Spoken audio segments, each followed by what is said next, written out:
And welcome to week number 5 under the Friday Night Lights as we get you ready for all the high school football action going down in week number 5 in southern Middle Tennessee and northern Alabama. AJ Good here with Michael Marks. And Mike, we got a good mix. Non-region games, region games, a lot of history could be made here on Friday night. Yeah, I mean, a bunch of teams really getting into the heart of region play. Lawrence County opening up region play, so it's a lot of fun games and starting to be games that actually matter. Speaking of Lawrence County, Mike over here starting off 4-0 for the first time since 1964. First time that they've ever beaten Summertown, Loretto, and Giles County in the same season. They're almost the Southern Middle Tennessee champs right now. Got a little bit left to go. Yeah, I mean, they've really cleaned out the local areas, both Summertown and Loretto. Then they go to Giles County, take out the Bobcats, Spring Hill, and now they head back up to Murray County with the test with Columbia tonight. It's a big one. It's their first region game. They haven't beaten Columbia since 2016.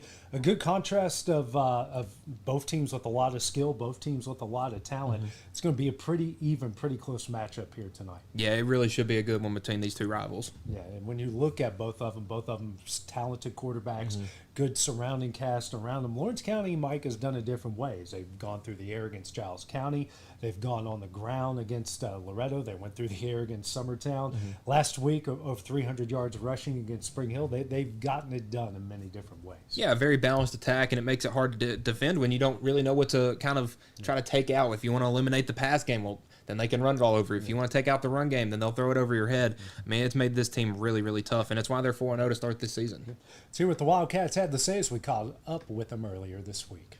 Got a good win on Friday. No, it wasn't perfect, but anytime you can get a win, it's better than losing. Oh, yeah, absolutely. That's not that it felt like a loss afterwards. Spring Hill's going to surprise some teams this year, we think. I believe they've got a pretty good thing. They got a good core, nucleus of young guys. The kid who played quarterback for them was a freshman. And so, they've got some good things coming in the future. But anytime you can not do everything you want to do and still be successful, you got to win ugly sometimes. It ain't always cupcakes and rainbows. It ain't always, happy endings. And so the fact that our guys were able to grit it out and tough it out and grind it out and, really win a different way than what we've won, in our first 3 games. And so, I think we probably had Carter Pettigrew had a great night for us. He probably had as many carries Friday as he did the first 3 games.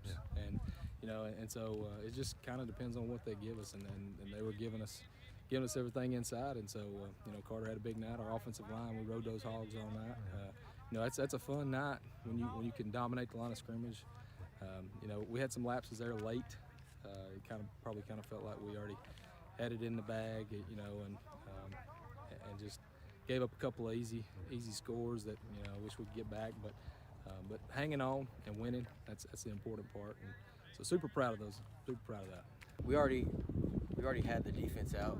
We knew that we could beat them up front, and so we just we ran. Usually we change our offense depending on the team. Pulaski didn't throw much. It just depends on the team we're playing. So allowed you and to have a big night. Your offensive line gave you some good holes, and you guys really beat them up front. Yes, sir. It was there all night. I couldn't ask for any better blocking. Columbia coming up in first region game and got to hit the road again. Yeah, listen, Columbia's they're fast, they're athletic. They Coach Goff, all those guys on staff are college football guys. They've just got a ton of knowledge on their staff. They do a good job, and he does a great job getting kids out too. Columbia Central's been a place where it's sometimes it's ups and downs, and as far as the personnel and the kids they're able to get, but Coach Goff, they do a tremendous job, and their kids get after it too. They're fast, they're physical. We're looking for holes, because they've got good players everywhere. There's no bad players that we think, hey, we can exploit this guy. Hey, we can exploit. They've just got from top to bottom, they're just solid. And so we look forward to that challenge. That's something that hopefully will motivate us a little bit more. Also I think I was talking with former coach, Coach Marston. He thinks that the only time we've ever beat them in history. Now, we've played them on and off, been in their region, been out of their region. But he thinks the only time we beat them was in 2016. in a regular season game. And so, you know, we historically speaking, you know, we're not supposed to win this game. And you know, I think this will be a great catapult for the postseason. It'll have huge indications for what the postseason will look like, and it'll be a great way to start region. So, yeah, they're good. They're definitely going to be a challenge for us. I think they're probably the best team we're going to play, or the best team we're going to be playing so far, as in all the teams we played. It's going to be a challenge for our offensive line, for receivers, everyone. They're fast, physical. Just come to play. Mike, what are the keys to victory here for Lawrence County tonight? Well, I think the big thing is you got to start fast. You got to start early. You know, going on the road's tough, especially against a rival that you haven't beaten in almost 10 years. So I think they're going to need to start fast, build up some confidence for them in the fan base, and kind of just ride that wave. All right, well, coming up next, we head on over to Class 2A as we check in with Summertown, Loretto, and Mount Pleasant. Here at Fields and Brown Barbershop, legacy means a lot. We're trying to fill big shoes left by my two uncles and my grandfather, where every haircut came with conversation and every customer left a little taller than when they walked in. The barbershop is about pride. It's about knowing your barber knows your name and your story. Come see us at Fields and Brown Barbershop, where tradition never goes out of style. 3 generations, 1 legacy, your barbershop.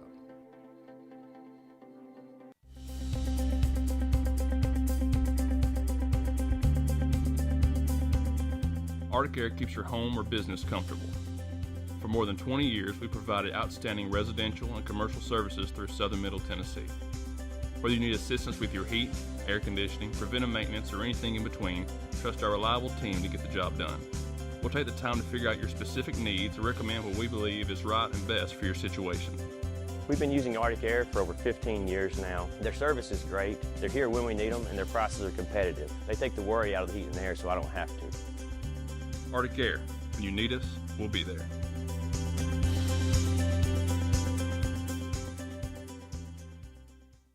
Financial advisor Scott Beasley knows time spent with family is everything. As a founder of Beasley Wealth Management, his mission is to give clients the freedom to enjoy time with family without the burden of financial concerns. A local of Lawrenceburg, Scott deeply values building relationships with clients, ensuring they make informed decisions concerning asset management, tax planning, and retirement planning. Offering a free initial consultation, Beasley Wealth Management helps clients pursue their aspirations with confidence. A local law firm respected throughout the state. Generations of clients have turned to Boston, Holt, and Durham since 1948. We assist individuals and businesses with their legal needs, including real estate, property closings, personal injury, employment discrimination, and family law. Our clients get the personal attention and convenience of a hometown law firm with the resources and ability to handle any case. Come see us at Boston, Holt, and Durham. Going the distance with local sports. This is the X Sports Network. And welcome back here to the Friday Night Lights as we get you ready for all the high school football action going down at week number 5 in southern Middle Tennessee and northern Alabama. Over the Class 2A in the state of Tennessee, Mike, we're going to start off over at Summertown. Tough loss at home against Mount Pleasant last week. However, get a chance to get back on the right track. Scotts Hill coming to town tonight. Yeah, like Clint said during X Sports Live on Wednesday, it was a tough loss. You know, this was one that Summertown really wanted against a big rival like Mount Pleasant.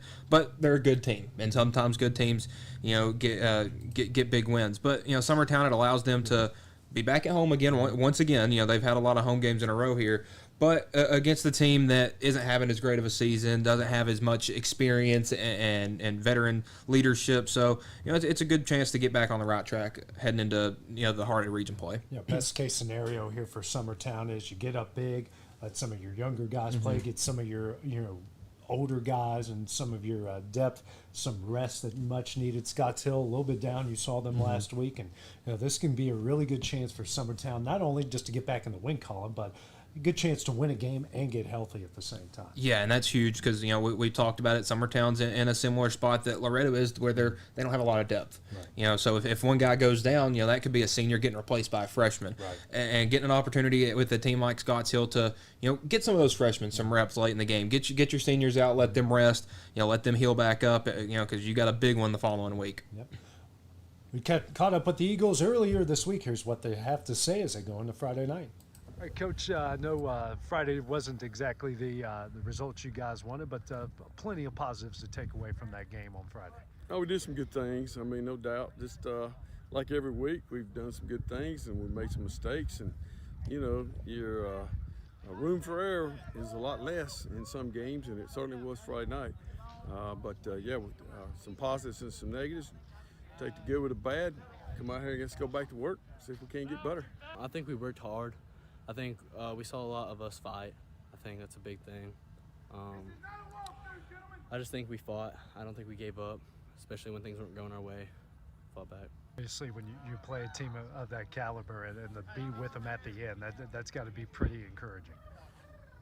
I think we're pretty good too. I think we got a chance to play with people like that. We're nothing at half and tied it up at 14, whatever point it was, and I think we got a pretty good football team that's capable of playing with anybody, and we certainly did that the other night. Just too many mistakes. Scotts Hill coming up next, and another challenge for this team. Yeah, no doubt. The challenge is always to get better. You've got to continue to get better. I don't care who the opponent is, and that was the challenge last week, and certainly the challenge this week is get this football team better, and regardless of what level of competition we're playing. And let's get back to work. What we're trying to do, get back to work. Let's see if we can get better. Yes, sir. I think we just do our thing. Everybody does what they're supposed to and try not to do too much. I think we'll be good. And it's a region game. They're all important at this point of the season. No doubt. Every region game is important. And we talked last week about the importance of every game. That Mount Pleasant game last year cost us a region championship looking back. And we didn't know it at the time. But that's what you want to do, is just take each one of them one at a time, and at the end look back and see where you stack up. And all these games count. Region games vital. And finally, your favorite question: what's it going to take to get a win here on Friday night? Well, we need to play clean football. We've still, we had another fumble and another pick the other night. Had too many penalties. So just missed assignments. We just got to clean things up. And if we can protect the football. And again, take care of our assignments and do what we do, then I feel like we got good shape.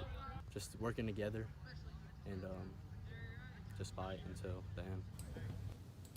All right, Mike, keys to victory for the Eagles here tonight.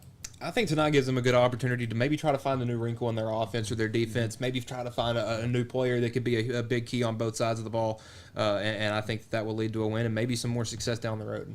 Staying in the same region, even though they're outside of region play here in Week 5, Loretto got their first win of the year, first win in the Bryce Glass era. So region win as well against that Scotts Hill team that we were just talking about.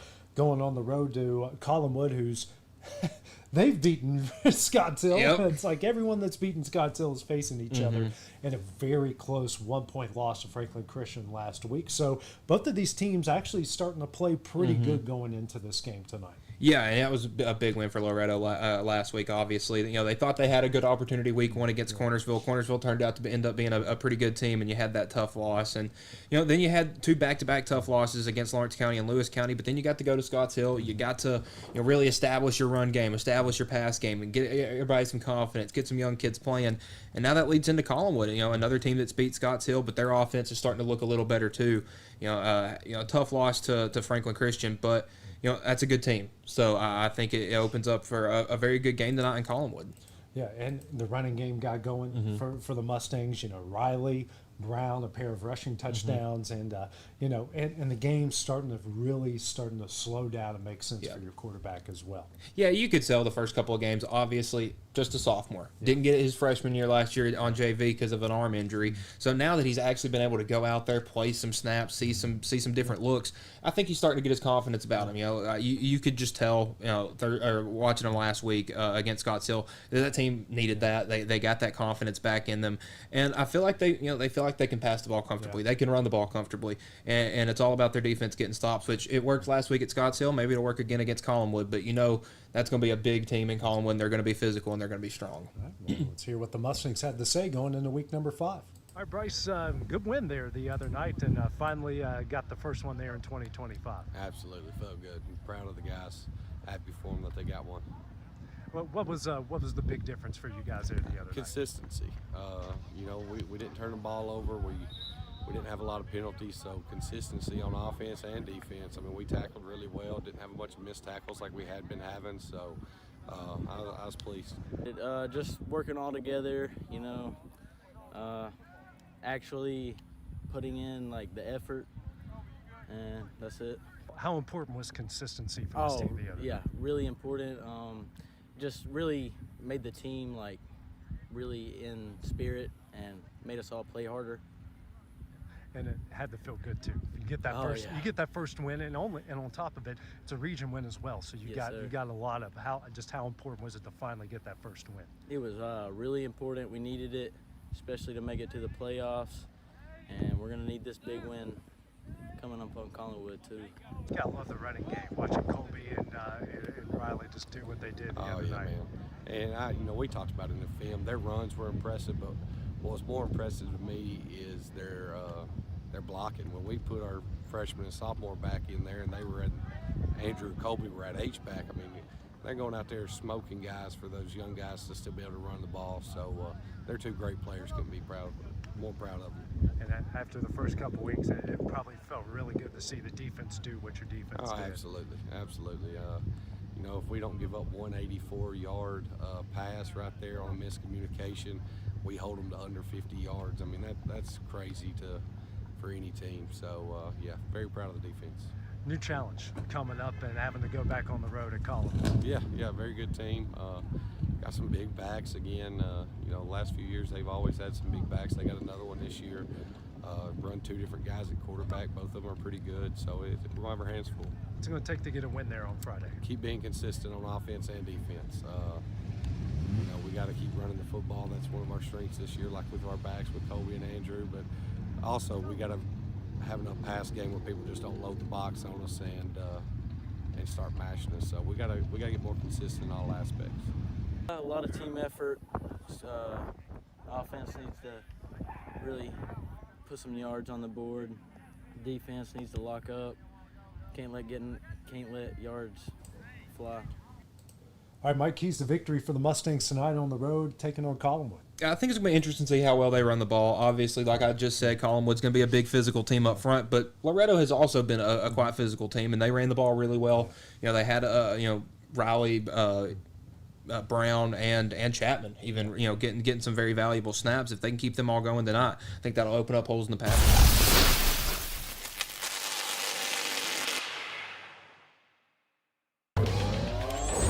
Going the distance with local sports.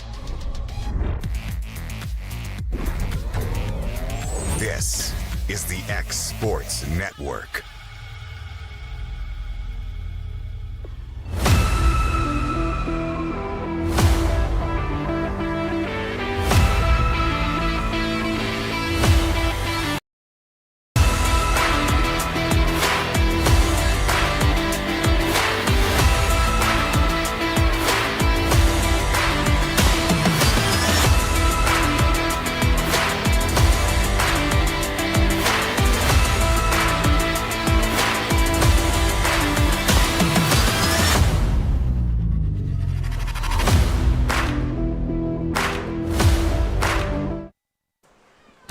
All right, my friends, welcome here. We are here in Summertown, Tennessee tonight for football action. This is Adam Lindsay here with Mr. Drew Cranston and Mr. Will Pettis. Drew, my friend, how are you? Good, Adam. How are you doing this evening? Awesome. Will, my friend, how are you? So, Scotts Hill tonight, Drew. What do you see with this group? I know they've had a rough start, 0-4 to start the season.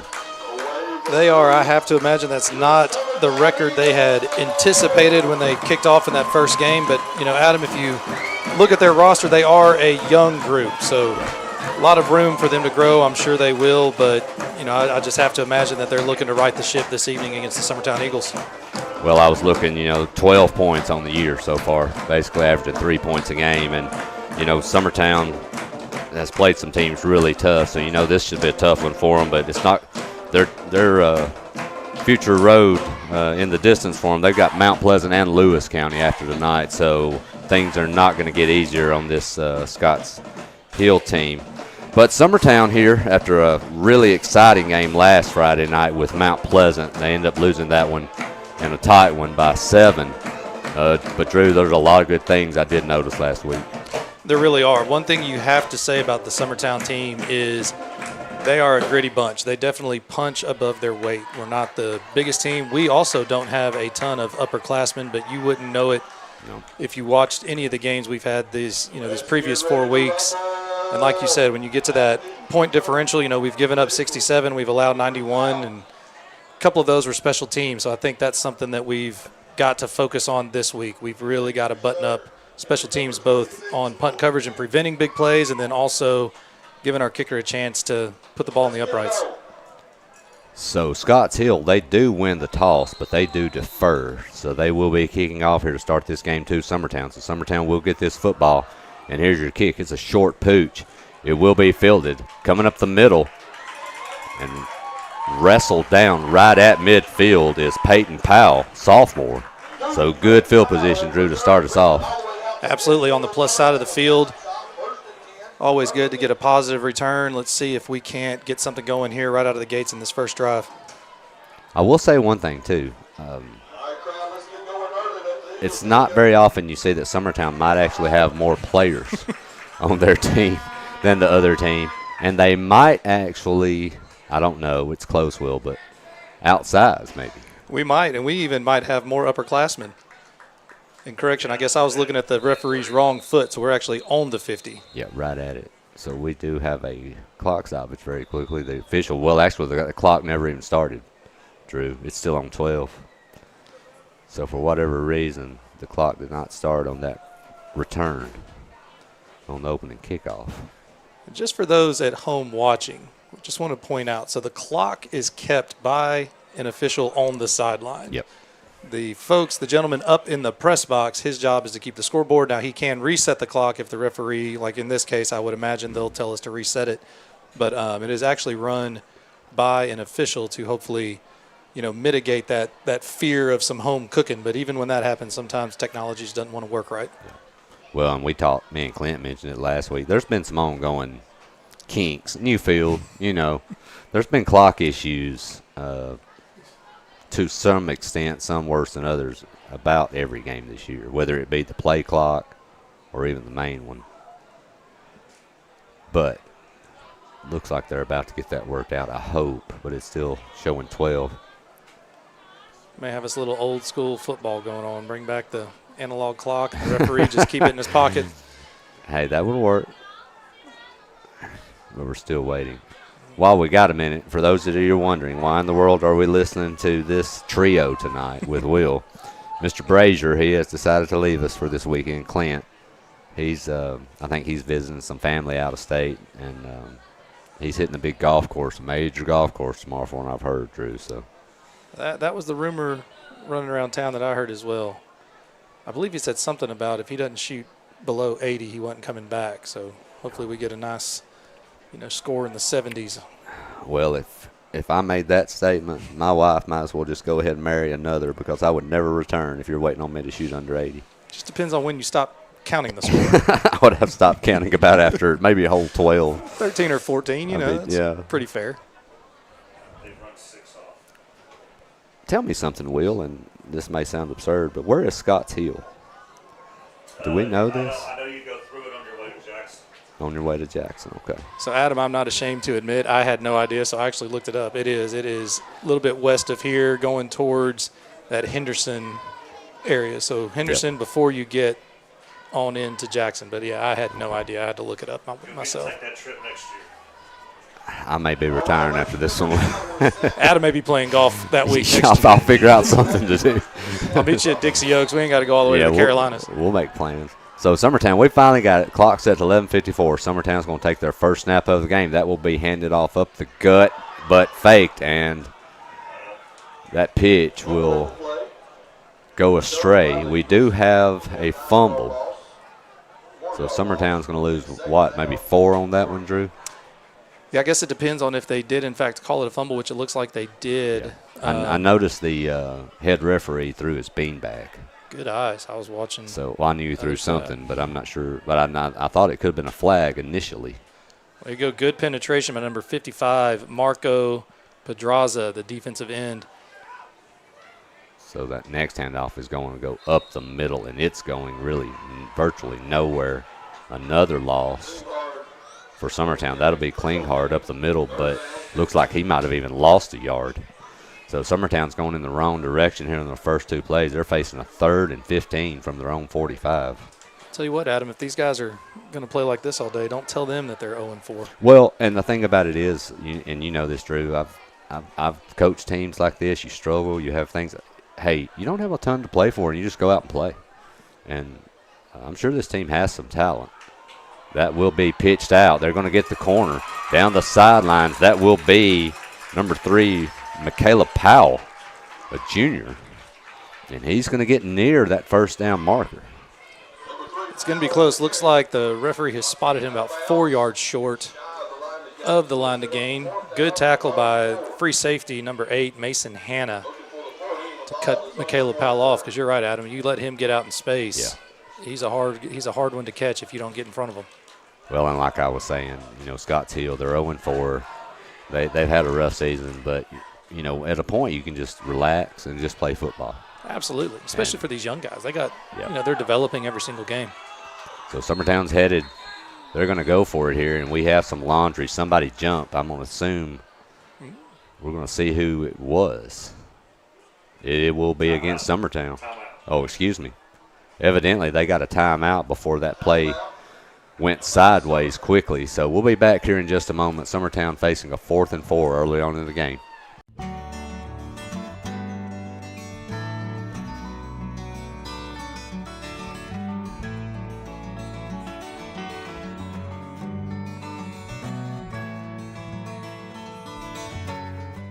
When it's time to build a home, remodel, or add on, Hamby Builders is this area's experienced construction company. From site selections to floors, doors, windows, trim, tile, bathrooms, and kitchen, the Hamby Builders team can make your home the home of your dreams.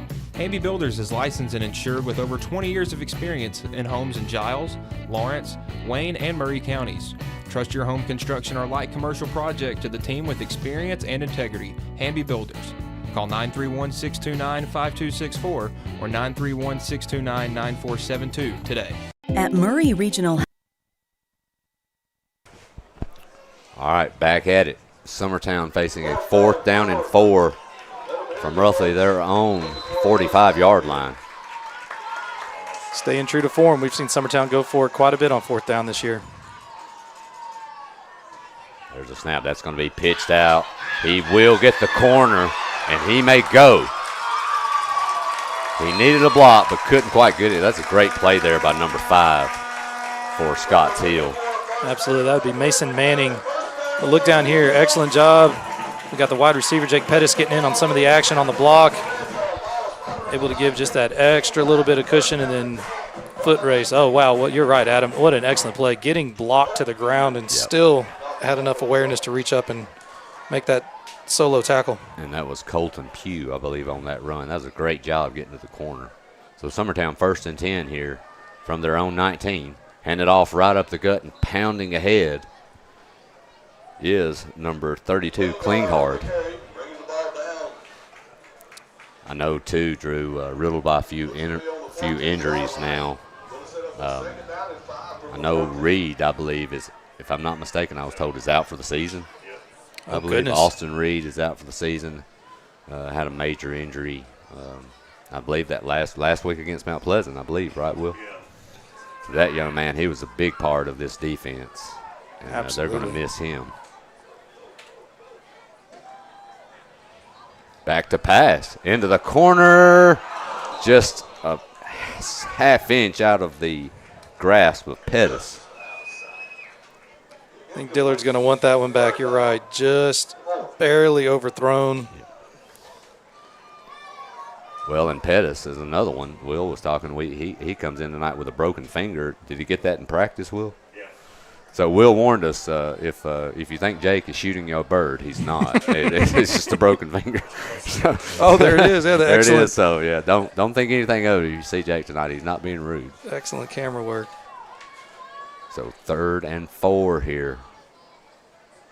A ton of confusion in the backfield, but Dillard's going to get out of it, shed one tackle into the corner, and go out of bounds. What a great individual effort, because that play was doomed from the start. We had 3 running backs run into each other. And he's going to get a first down. Wow. Look at him lower his shoulder. I told them we had a similar incident happen last week, Drew, and I told Will, I said, that would what it look like if me, Will, and Clint were in the backfield. that is a perfect analogy of what it would look like. Call that play the Three Stooges. Yep. But, hey, great job there by Dillard, just making something of nothing. Now you're 1st and goal from the 4. And that one looked like it was doomed from the start as well. Got a lot of confusion there. And I believe they're going to get Summertown for a false start. Can't tell if somebody was confused on the snap count, if we snapped it sooner than the quarterback was ready, because you're right. I tell you something, Drew, you watch this too. It looked like Dillard really got popped. I mean, hard. Yeah, Max Dillard will take some shots. Between him and Klinghardt, those two do not back down from contact, and combined they have over 100 carries on the year. So you have to wonder at one point, when is that load going to start to beat them or wear them down a little bit. But so far this year, they've answered the bell every single week. That's going to back Summertown up back to their 9. So now 1st and goal from the 9 following that false start penalty. Man in motion. That will be a pitch, and he's going to get blasted. Ball on the ground, picked up by Scott Hill, and he's probably going to go unless somebody can catch him. He's not coming back. And there is one trying to catch him. Is Powell. Can he do it? Yes. Wow. What an effort. If you're Summertown, that's a disastrous play, but what a effort by Powell. You're right. I mean, we had a blitz coming from the side we motioned away from, so that play is there, and just, never mind, we didn't see that angle. But I'm going to tell you that, I don't know, was that Powell that had the handoff? The pitch was to Powell. Yeah. Had the fumble, but then what an incredible individual effort to get up and chase their defensive back down 85 yards to stop him short of the goal line. And Powell got blasted there, and not of his own doing either. As soon as he catches that pitch, he has nowhere to go. So not only after getting hit that hard, Drew, if that's me, the stretcher would be over there right now. Just go ahead and get me off the field. Absolutely. As Will just mentioned, Lawrence County up 7-0 on Columbia Central. That one is in Columbia tonight. So here we go. Scotts Hill with the football, and they are in business. Deep in Summertown territory, handed off up the middle and nowhere to go. So that was big number 9, their fullback, Colton Clark, on that carry, and he was met by several Summertown defenders right around the line of scrimmage. So a great job there. That will push them back to the 7-yard line. And here they come again. 2nd down. What is that quarterback, number 6? I believe so, Adam. I think that is Avery Holmes. He's going to get it. He's going to go around the right edge and get tripped up. A great job, and I don't think if that tackle's not made, that young man's gone into the end zone. Absolutely not. Great job. Grady Rigsby came flying through to the backfield and was able to trip the quarterback up for I'm looking. Stop. What got me confused is that it's showing on him a free safety and wingback freshman is number 6. So I was curious if that maybe my eyes were deceiving me. No, I got the same. I mean, it's definitely number 6. Yeah, I'm showing a Ty Bartholomew, a freshman at QB, but as number 7. But that will be number 6. That will be Avery Holmes. So 3rd and 4. Trying to get around the edge. Stacked up. Do they hold? We'll see. They're near the goal line, though. But they will be short. So a good defensive stand so far for Summertown. Absolutely. Coming off a sudden change, it'd be real easy to get your head down and just give this up, but they have definitely stood up and are fighting.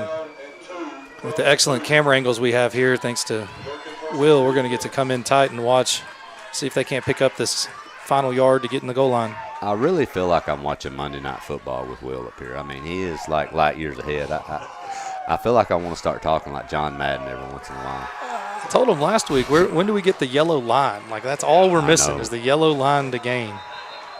So we are going to have let's see what we do have.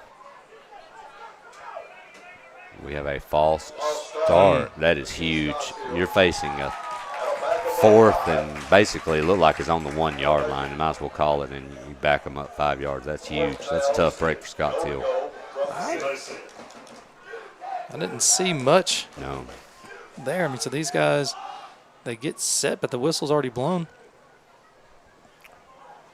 So that will back them up all the way to the 7. But you're right, Adam. You're definitely going to flip to a different page in the playbook, going from 4th and 1 to 4th and 6 or 4th and 7. Well, and Scotts Hill, like we talked about, they scored 12 points on the year. You get a huge turnover. You're down. You're a yard away. Those are the things that just bite you. Absolutely. Sometimes you just feel like you're snake bitten. But here we go, 4th down and 7. Back to throw, under pressure. He's going to get away. Throwing into the end zone, and that is a touchdown. That is a great throw into the corner of the end zone, and Scotts Hill will be on the board. Absolutely great individual effort to break that tackle, roll out, and then to keep your eyes up, and then the quick release to a wide-open receiver in the corner. We're going to stick with number 6, Avery Holmes, because from where we're sitting, that's the number the quarterback is wearing. So, Avery, I hope that is indeed you. But, hey, a great job eluding. I thought we had him there in the backfield, but he just kind of shed that tackle and rolled out and found that guy right in the back corner. It's the way to get it done. It is. So Scotts Hill will strike first. Let's see if so they will attempt to go for 2.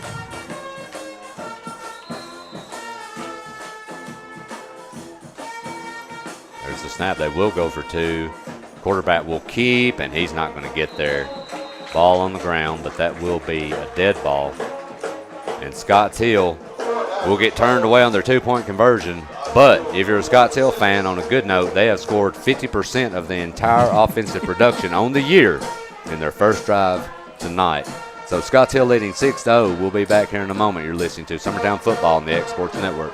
For over 50 years, Southern Tennessee Regional Health System Lawrenceburg has been a cornerstone of care in Lawrence County. From cardiology to orthopedics, general surgery, primary care, and women's health, we offer compassionate expert care close to home. Our ER is now stronger than ever with more providers, chest pain accreditation, and our newest Joint Commission stroke accreditation because every second matters. Generations have trusted us for compassionate care and medical excellence. Faster, trusted, accredited. Emergency care with Hometown Heart.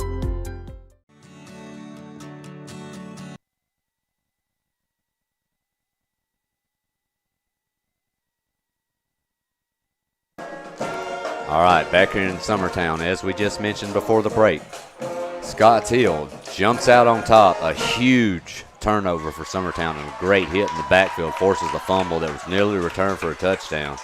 And Scotts Hill lead this one 6-0. See how Summertown bounces back. Thought you were coming up with a stop. Now you get a chance to get the ball back on offense. Let's see if we can't get our own 6 points. Short pooch kick. It will be fielded.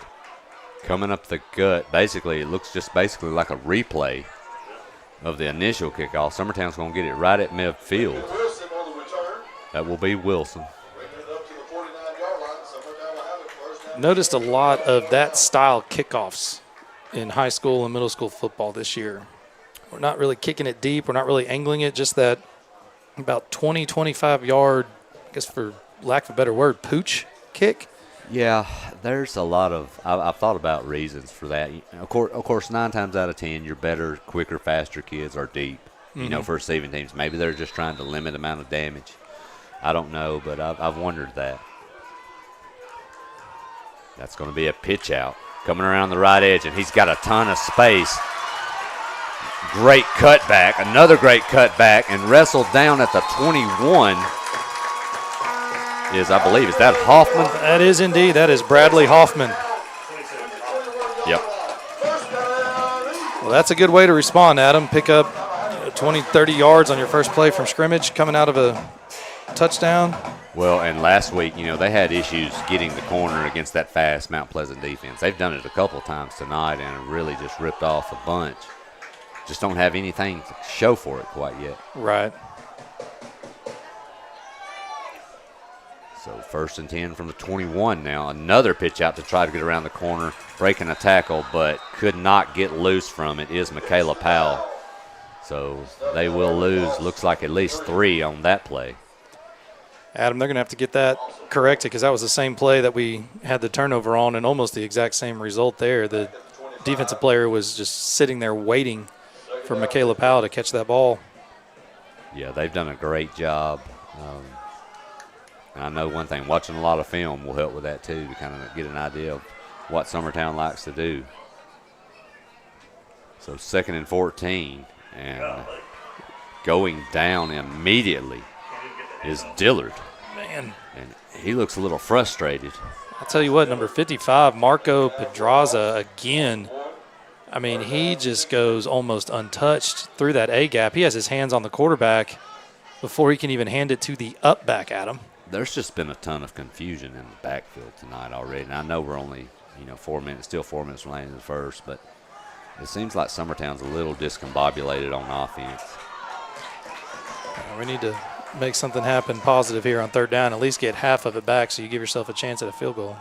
Dillard's going to keep it. He's going to try to get up the middle, and he's got room to run. He's going to get a 1st down. Will he get into the end zone? Yes, he will. Touchdown, Summertown. Dillard's going to get into that corner right at the pylon. Excellent job by Dillard to just keep those legs turning. He saw the end zone. He was not going to be denied. Rumbles in for what will be his 4th rushing touchdown of the season. Great job to shed that tackle. Well, and they kind of drew everybody in right there, Drew, and kind of once he got to that corner, just nobody could get to him. So Summertown, they're going to try to take the lead here after a failed 2-point conversion on Scotts Hill's touchdown. Summertown with a chance here to take a 7-6 lead. Extra point up, and good. Summertown with a 7-6 lead on a touchdown run by Dillard. We'll be back here in a moment. You're listening to Summertown Football on the X Sports Network.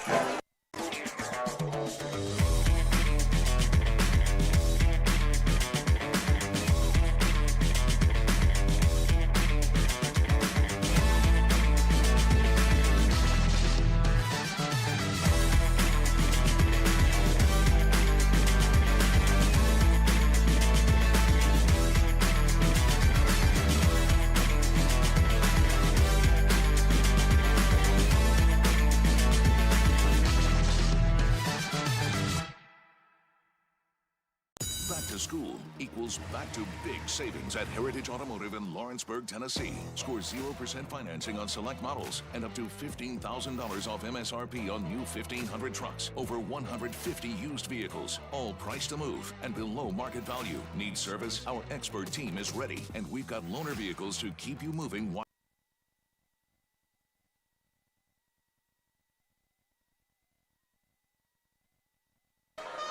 All right, back here in Summertown, Adam Lindsay here with Mr. Drew Cranston and Will Pettis. Summertown takes the lead with a Dillard run. Quick update, Lawrence County and Columbia Central are now tied in Columbia. Another exciting game, at least on paper tonight, which we've been looking at, is Adamsville and Lewis County. Adamsville leads that one 7-0 early on. And as Will, man, we've got so many. Will, we've got to get all these screens out of here, man. There's so much going on here. I feel like I'm watching ESPN with a scrolling bar at the bottom. We've got to get that, Will. Just have them rolling across the screen. Will be giving us scores from Arkansas one day. Hey, let's do it. Summertown with a kickoff. Nice kickoff. That will be fielded at around the 18-yard line. And he's got a little room coming around the right edge. Can he get there? Yes, he can. at the 40 and finally pushed out of bounds close to midfield. Summertown does have a player down, and I believe that is Lincoln Wilson. He is up, though. Looks like he's okay. I mean, great effort by the return man, number 4, Hayde West Britt. But, Adam, you would expect the coverage team to stay in their lanes and not allow a guy to run from one sideline clear across to the other. Well, and that young man, too, deceivingly, once he got up ahead of steam and could really get moving, that young man can fly. He has some speed. But Scotts Hill will set up shop. At least they're on the 45 starting this time instead of their own 5. So absolutely. That's a good note. There's the snap, handed off, trying to get around the edge, and maybe for just a few yards is number 2, Bedwell. Got a couple flags on the field. This one might be coming back. That's typically in the area of holding, and now the white hat has confirmed our suspicions, so we'll back it up. Try first down one more time with 15 to go this time. Excuse me, 20 to go. Scotts Hill's had a few penalties. That false start down when they had the ball on Summertown's 1-yard line was a killer, but they did end up scoring a touchdown out of it. But yeah, let's hope we don't give them some motivation and put together another scoring play after a penalty. But hey, I have been impressed. I like the fight Scotts Hill's bringing to the game tonight. They brought some energy tonight, and that big turnover early will really get your blood flowing too. That kind of gets you excited. Back to throw, getting some pressure. He's going to get away, but not very far away. Maybe a yard at best to get back to the line of scrimmage. But he was looking down the middle of the field, but evidently didn't see anything he was wanting to throw to. No, Mr. James Gray did a good job of keeping his eyes on that quarterback and was able to bring him down. For a nice quarterback sack for the Eagles.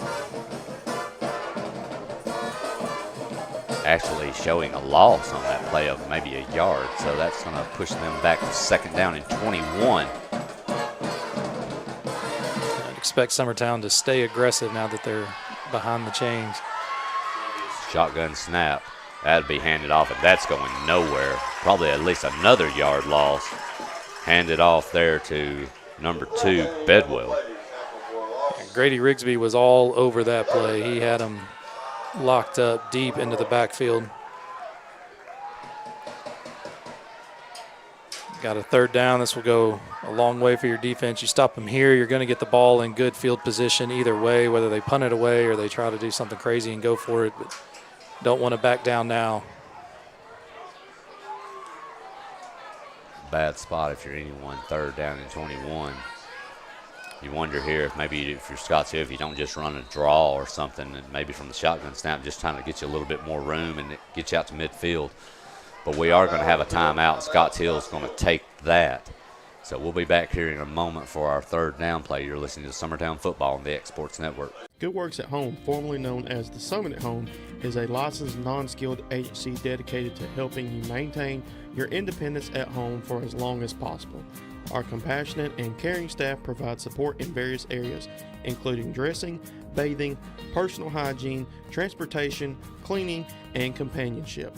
Please call our office about services, payment options, and long-term care policies at 931-762-2310.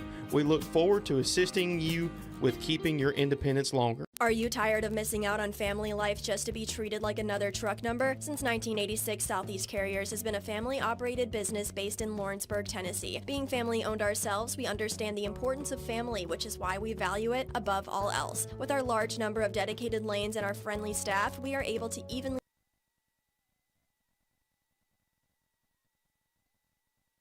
All right, back here in Summertown. Scotts Hill facing a third down and 21. Shotgun snap, looking down the field. There's the throw, and that will bounce, I believe. That is incomplete. So that'll bring up fourth down here. So a really big stop for Summertown, Drew. Absolutely. Good defense. I mean, look, when you've got a 21-yard cushion to get to the first down, you're obviously not going to play much press coverage, keep the receivers in front of you. Adam, I almost have to imagine with that play call, or at least the routes that they were going out, that their goal was really just to get half of it back and then maybe take a look at going for it on fourth down. Yeah, I agree. It was a pretty conservative play call for that 4th and 21 situation, but they will bring in the punting unit. There's the snap. Kick might have been partially blocked. It's extremely short, and it's going to go off a Summertown defender, and Scotts Hill, I think, has it. And they do. So the punt, which I believe, we have to check the replay, I believe could have been partially blocked, but does not go maybe 15, 20 yards at the most, and it is muffed by Summertown. That was just an incredibly weird. So you had a high snap, so the punter did a great job of just catching the ball. That could have been a disaster if it rolls in the end zone. And then you're right, Adam. It looked, the way that ball came off his foot, looked like it caught a finger. But gotta secure the ball. If you call that fair catch, you've got to secure the ball. Well, it's easy to play coach up here, but you kind of in that situation with everything going, you may just want to let that ball just bounce. And that will be handed off over the right side for virtually nothing. Once again, Grady Rigsby in on that tackle, and that young man definitely has a beat on the offensive line, because that's 3 plays now that he has been in the backfield wrapping up the ball carrier for either no gain or a loss. There you go, a little teamwork. Oh, that's so that's our receiver with a broken hand. So part of that means you don't have to tie your own shoe. Hey, Jake's like, man, look, I got 3 fingers over here. Okay, give me a hand. Tie this shoe. You may be milking that for a while. It'll be Christmas time, and people are still tying his shoes. Hey, they'll be taking them off after the game for him. Shotgun snap, option, Reed pitched out. He got some room, crossed the 50, and gang tackled across the 50-yard line, but he's going to be pretty close to that first down, maybe a yard and a half short.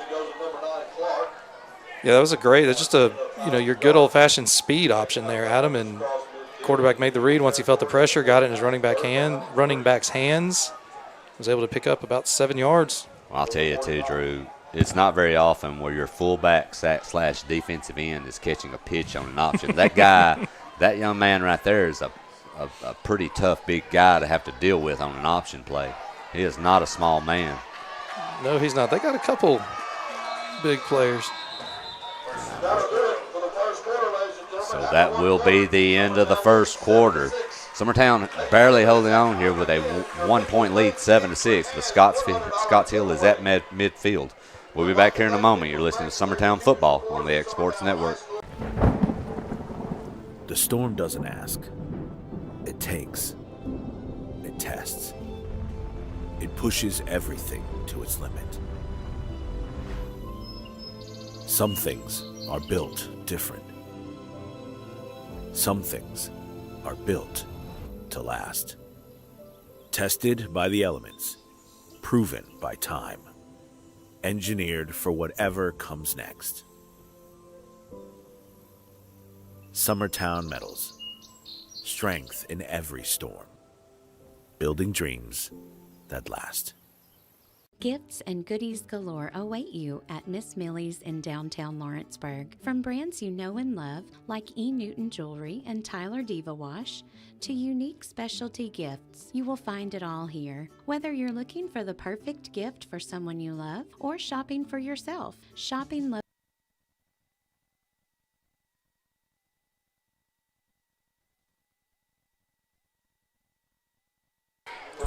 All right, back here in Summertown. Scotts Hill with the football. They're facing a 3rd down and 3. Right at midfield.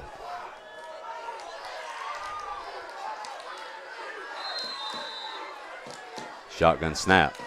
That will be handed off, and he's going to get blasted about 3 yards deep. That's going nowhere. Who else? Grady Rigsby again. Almost intercepted the handoff. He got back there so quick that play. Tough luck, too, by the way, during our break. In case you didn't see it, young man trying to kick a field goal goes off the crossbar. Evidently, he was been watching the UT game to get kicking tips. So that's not who you want to watch. I hope I didn't irritate any UT fans. I'm not. You a UT fan? Heck no. I was trying to be respectful of those still in mourning from last week. So So 4th and 4, punting situation again, and that I think that one was partially blocked as well. But this time Summertown's just going to let it roll, and it will settle at the 29-yard line. I believe that was Elijah Schaefer that got back there. Old Eli almost took the ball right off the punter's foot. Yeah, that one could have been. It came out very weird off the side of the foot.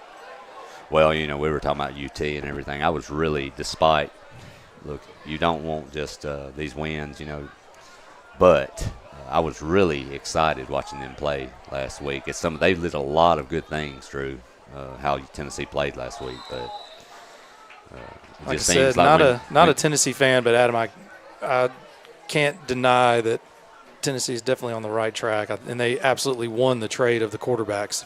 Paying any attention to what's going on in California right now. Yeah. We're going to have a whistle. We're going to blow this one dead. We'll see what we have. Will said it's probably a false start. No, it's actually going to be encroachment.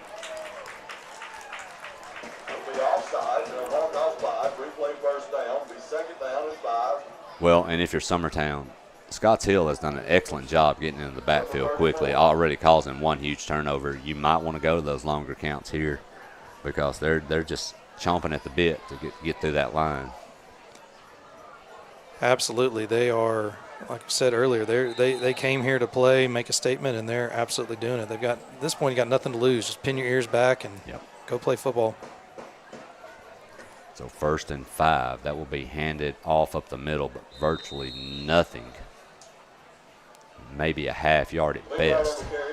You just have to assume that Summertown is just waiting patiently because I believe on that play they brought 8 or 9. I think they even walked up a 9th guy into the box. So you would expect to see maybe that little pop pass that we do where we, streak a guy down the center of the field or a little bubble screen on the perimeter. But if they're going to bring that many guys in the box, they're just daring you to.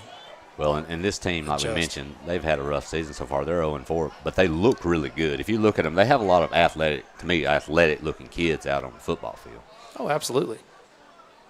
Screen pass, wide receiver. Nice move, but taken down after a gain of maybe only 2 to Powell.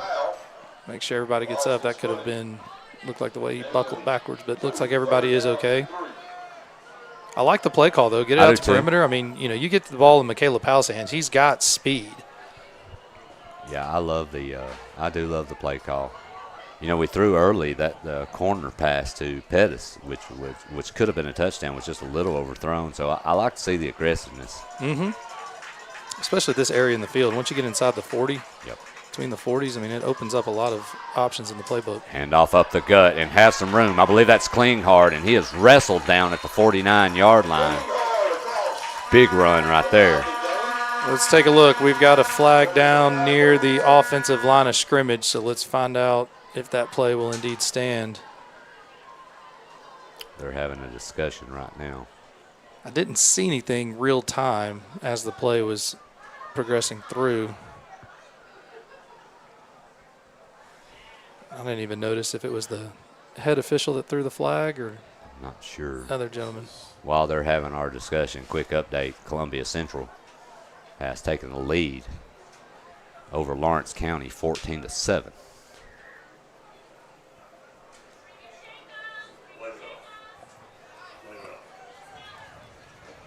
He's asking us. No.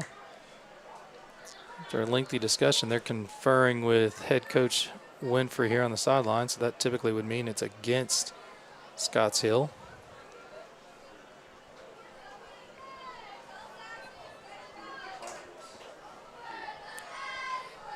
We'll have a little more of a conversation, make sure we get it right.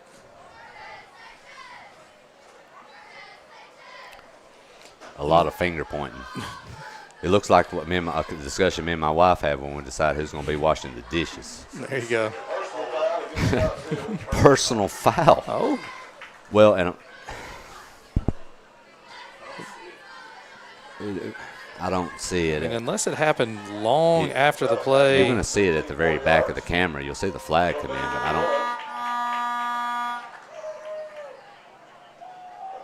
don't. Oh, there it is. Right there, yeah.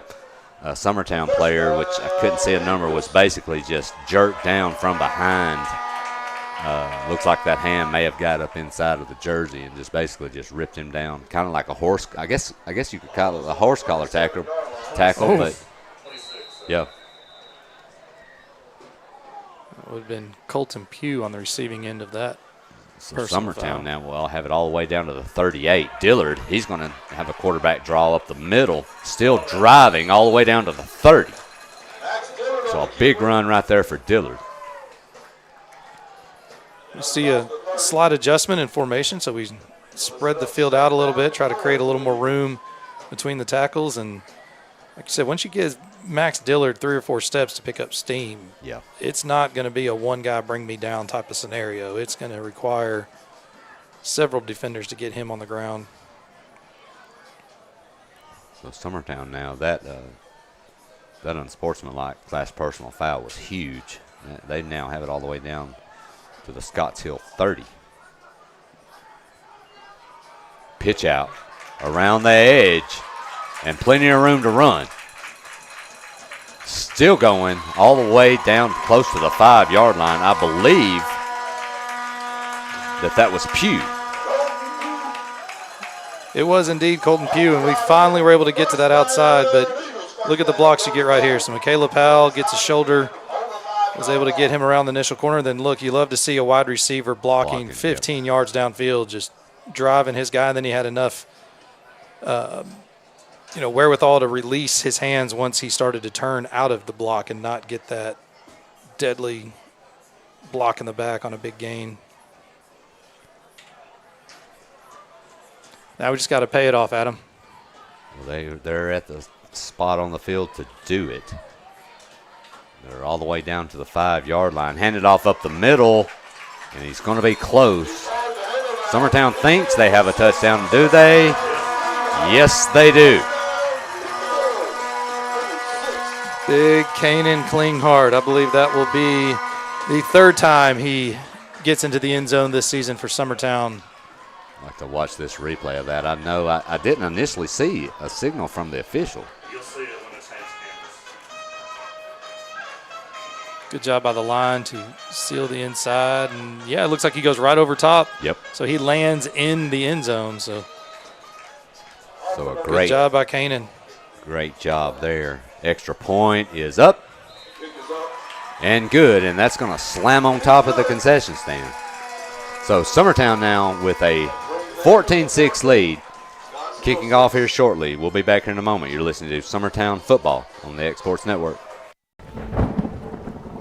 The storm State Line Garage Doors, owned and operated by Justin Gobble, is your trusted local expert in garage door services. Based in Lawrence County, Tennessee, State Line Garage Doors is built on over a decade of hands-on experience, providing reliable repairs, replacements, and installations for all types of garage doors, residential and commercial. They proudly serve our community and the surrounding areas. When you work with State Line Garage Doors, you're not just another job, you're part of our community. Their commitment to quality, transparency, and craftsmanship is at the heart of what they do, and they offer free estimates. State Line Garage Doors. Reach out.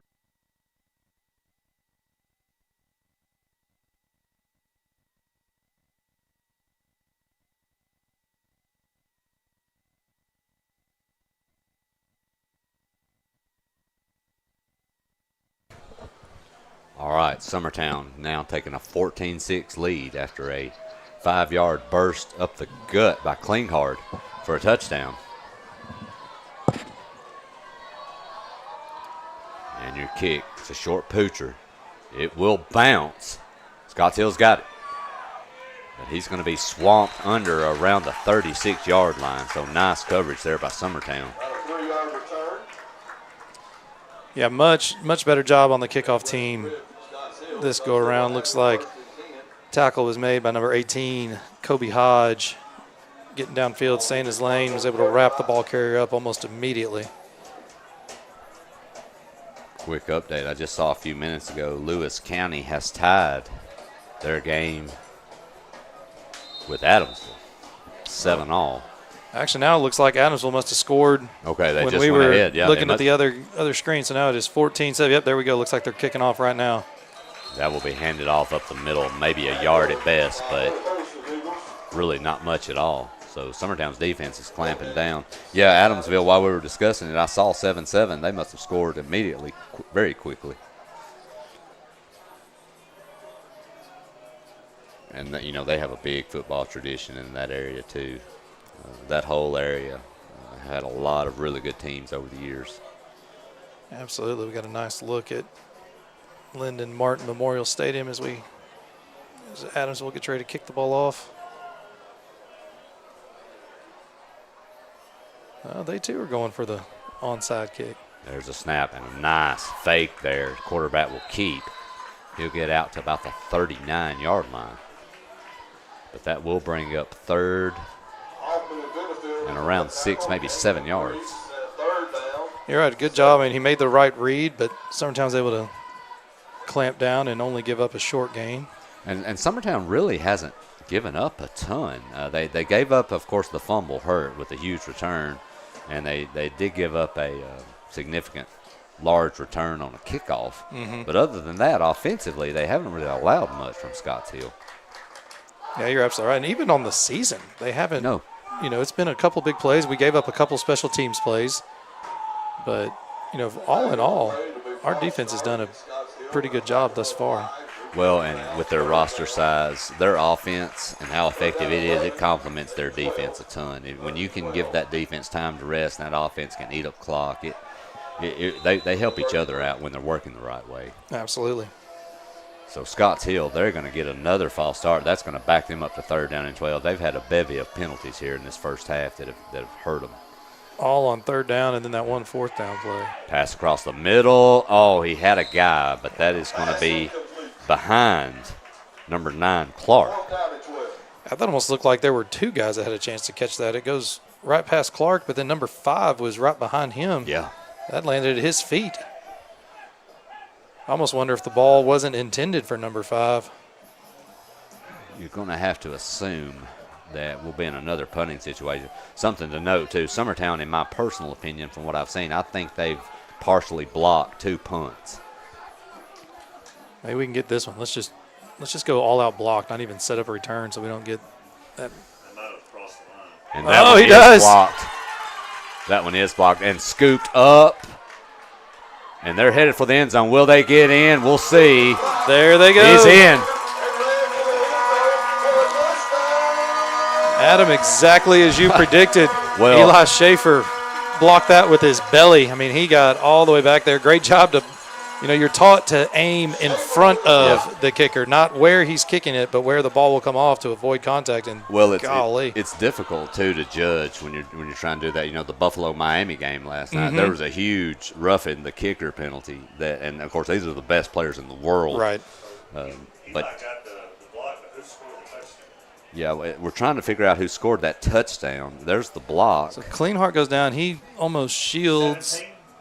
17? Is that Rigsby? If that is 17, that have a day, is kid. Rigsby. Well, they're going to have to make some adjustments in their blocking scheme for especially their punt formations, because that's 3 that I've seen that Summertown has got hands on, and that one's a killer. Absolutely. So Summertown now, I believe, they're going to go for the extra point attempt. That will be Hoffman on to try to add another point on here. We jumped. Yep, number 44 for Summertown. That'll be James Gray, I believe. He twitched on that far side.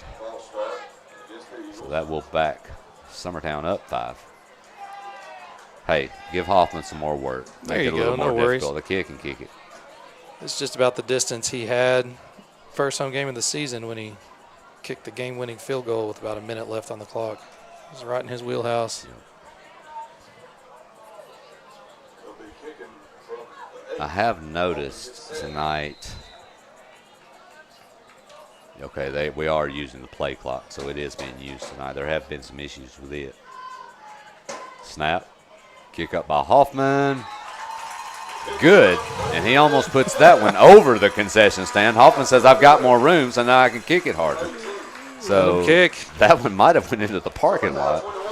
But anyway, Summertown now, after a rough start, they've jumped out 21-6. We'll be back here in a moment. You're listening to Summertown Football on the X Sports Network. You know, Storing Lee Furniture is not just some huge chain store, but we do have a 144,000 square foot showroom right here in Leoma, Tennessee. The Story family has worked together in the business now for 55 years. And a familiar face is here to help you with whatever you need. That's what being a part of the community right here in the Tennessee Valley means. And if you have an issue, we're right here to take care of it. And don't forget free delivery. We invite you to come see us. We're Storing Lee Furniture. Want to take the next steps in taking care of your health? Tennessee Valley Allergy Services can make your goals a reality. Their team of doctors, nurses, and medical professionals are dedicated to providing allergy care and treatment, such as drops.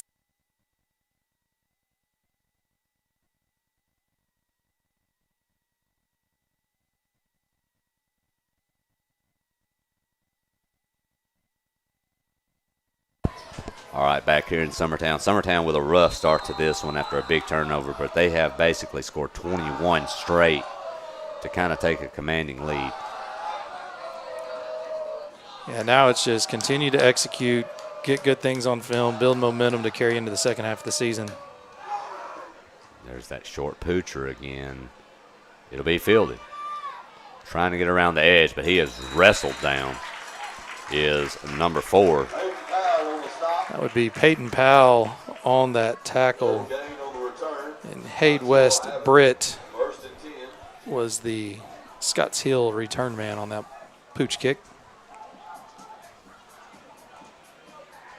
But you're right, Adam. Summertown has settled in, got the, those first drive jitters out of the way, understandably. It's homecoming, did a little parade. Had to get their mind right, and boy, have they ever. And the defense is actually what the catalyst that sparked this entire momentum was just absolutely shut down. I don't know that Scotts Hill's been beyond the chains since their first drive. Shotgun snap. Quarterback will pitch out, trying to get the edge, and he will. And he's going to have a first down, I think, and a little bit more. They're going to mark him right at the sticks. I'll tell you what, Adam, I believe Eli Schaefer almost got a hand on the toss. He was in the backfield. He's going to come on the top of the screen. He just a split second late, but he read that and almost got a hand on that. But you're right, though. Scotts Hill has some athletes. They do.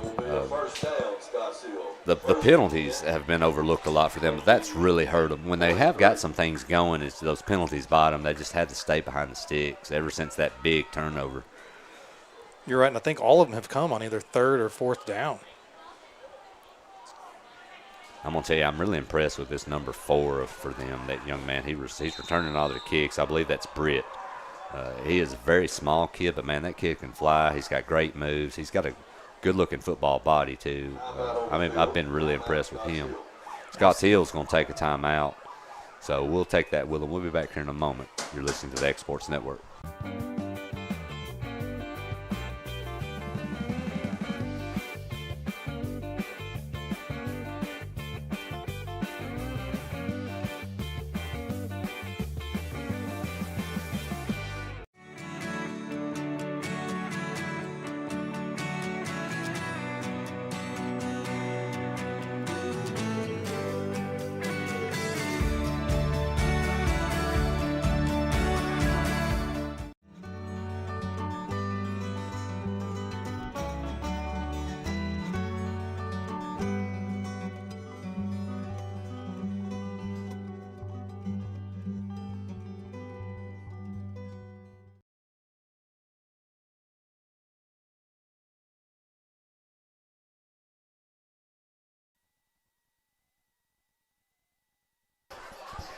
All right, back in Summertown. Scotts Hill, they did get a first down on that run. Shotgun snap. That'll be a wide receiver screen out to the side, and he will get maybe 3 or 4 wrestled down by a host of Eagles. I like what Scotts Hill's doing, though. They're, trying to get a little tempo action, get the ball out into space. They seem to have gained a little bit of composure this drive. They've run some good plays. They've been patient. They've minimized the penalties, too, which has helped. Yeah, definitely don't want to keep stubbing your toe every time you get some momentum and then just give it all back. 3 wide here for Scott Till. Shotgun snap, low, handed off, and that's going nowhere. They're going to lose a yard right there on that one. And that one looked like it was kind of doomed from the start, Drew. Yeah, when you're fielding a ground ball as a quarterback, it's typically not going to end up being that positive of play. But, I mean, just once again, the penetration the front four of Summertown's able to get on that interior offensive line has just been, constant all game. Yeah. Adamsville now with a 20-7 lead versus Lewis County. So 3rd down and 8. Faced here by Scott Hill. Shotgun snap, looking down the field. There's a throw deep down the left side, but that one's way overthrown. A little confusion with his receiver there. So now they're facing a 4th and 8. Tell you what, I agree. There was definitely some confusion on the route, but number 6, Avery Holmes, he ended up on his back, so he had pressure right in his face as he was trying to let that ball go. It'll be real interesting. I mean, do you continue to punt? You're thinking exactly what I was fixing to say, Drew. But, yeah, it looks like they will. And, maybe shore up some things right here, but they better. I mean, the right side of their line, well, he got it off. Line drive kick, and Summertown's got some room. They're going to get down the left side, and pushed out of bounds is Powell. And I'll tell you, a great job by Scott Hill because they had him in a horse collar situation to tackle him, and he actually let go. Let go of him. He knew the situation he was in. You're absolutely right. It's a great job by that young man because you've probably been adding additional yardage on. He had him right there, but let him go. Yeah, that would have been 15 for sure if he had actually brought him all the way down. But, hey, they did make an adjustment. I mean, they were able to give him time, and he kicked the bullet, almost hurt him. The ball didn't get any hang time. So Summertown now here, they've got 2 timeouts with 3:30 left. They're already in Scott's Air territory. We're going to have a flag. Flag on the play. And that will be offsides. Scott Hill. Set up 1st down and 5. I didn't see anybody unless somebody was lined up in the neutral zone. I think maybe your end guy farthest away, maybe. Did he jump? Maybe not. I can't tell where his head is. I can't either. But that was quick. I didn't see contact. I keep looking at them. When I see the officials lined up, it's odd to me. They've gone now where the umpire is not in the middle of the field anymore. For years the umpire he was right behind the right defensive behind line. the linebackers. Yeah, but now they've been moved out of that area. It still looks odd to me. We're going to throw right here, and that's going to be over the head of Pettis, just out of his grasp. But he had room for the catch and probably had a little bit of room in front of him to get a little bit of yards. I'll tell you what, he was sitting all by himself. That was a really cool play design. So you have the guy going in motion. He's going to shoot out into the flat, and you can see the corner come up. I mean, it was a great execution, great read. We just put it just a hair higher than what Mr. Pettis can jump up and get. My daughter comes up here to bring me a Sundrop float, and evidently gives me a coffee one instead, and almost just spewed it all over our. So I'll have to deal with her at halftime. All right, handed off to Schaefer. No, kept. Right up the middle goes Dillard, and he might go. Can they catch him from behind? No, they cannot. Dillard with another touchdown, which was very similar to a replica of the previous one, Drew. Absolutely. He made a great read. I was with you, Adam. I was following the running back, thinking he had the ball, but Dillard was able to pull it out of his gut. And then, again, this time we got to see Max flash some speed. We usually see him run over a bunch of guys, but this time he saw the hole, and then he accelerates right here and will just win that race to the pylon. But you're right. This time he was able to go in on his feet instead of having to dive for it. However, what are we doing? We may have had a flag. I didn't see anything on the ground. I still don't see a flag on the field. I still don't see a flag. And the chains have yet to move. No. They've never moved. I'm just trying to find where the flag was thrown. I never saw one. Oh, you're right. Headlinesman on the visitor's sideline.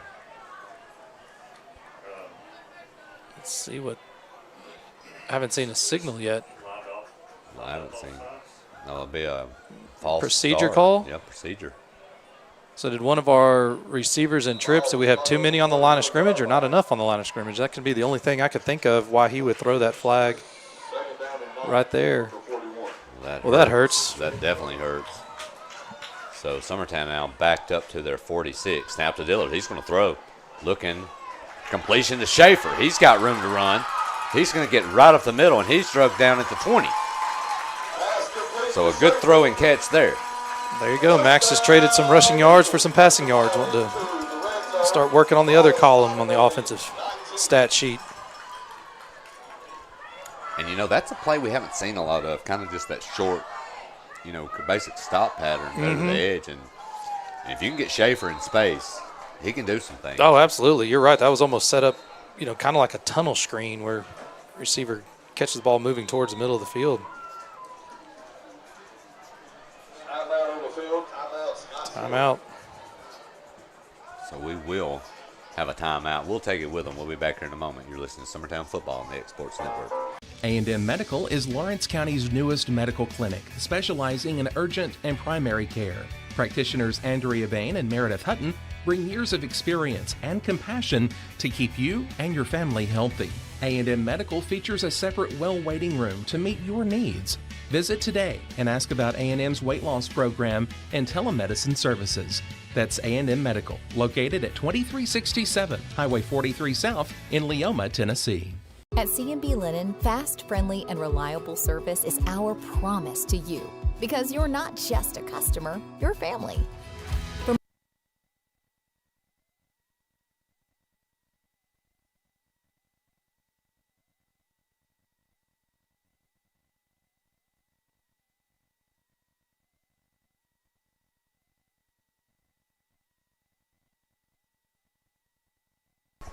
All right, back here in Summertown. 3 minutes to go here in the half. Summertown with the football. Got to be kept by Dillard. He's going to have some room up the middle, and he's driving toward the end zone. But he'll get down all the way down to about the 3, so a big run by Dillard. Yeah, great job by Max, and they have definitely found a soft spot in the defense. They're biting hard on that fake, and Dillard is just, it's a simple read, and he's making it correct. Well, and they've had some, Summertown's had success around the edges tonight, and when you've been able to do that, that just opens up that middle for guys like Dillard. Absolutely. We got Schaefer in the backfield. I wonder if they're going to let him finish. We'll see. I think they are, and that will be Schaefer, and he's driving. I think he's in. He is. So just a few minutes ago, Summertown was backed up to about their own 45 after a costly penalty, and now they're just 30 seconds later, they're in the end zone. So great job there by Summertown. Absolutely. Good to see everything firing on all cylinders. Offensive line, look at that great push. I don't think Schaefer was touched until he got across the goal line. So if you're getting 3-yard cushion when you're running the ball, your offensive line is dialed in. So here comes Hoffman for the extra point. Low snap, and that one's going to go haywire. Trying to get around the right edge. Can he do it? We'll see. Yes, he does.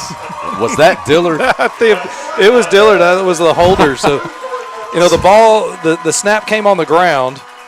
And so Dillard, instead of, pulling the Charlie Brown and Lucy and sticking it down, he just stood up and took it to the corner.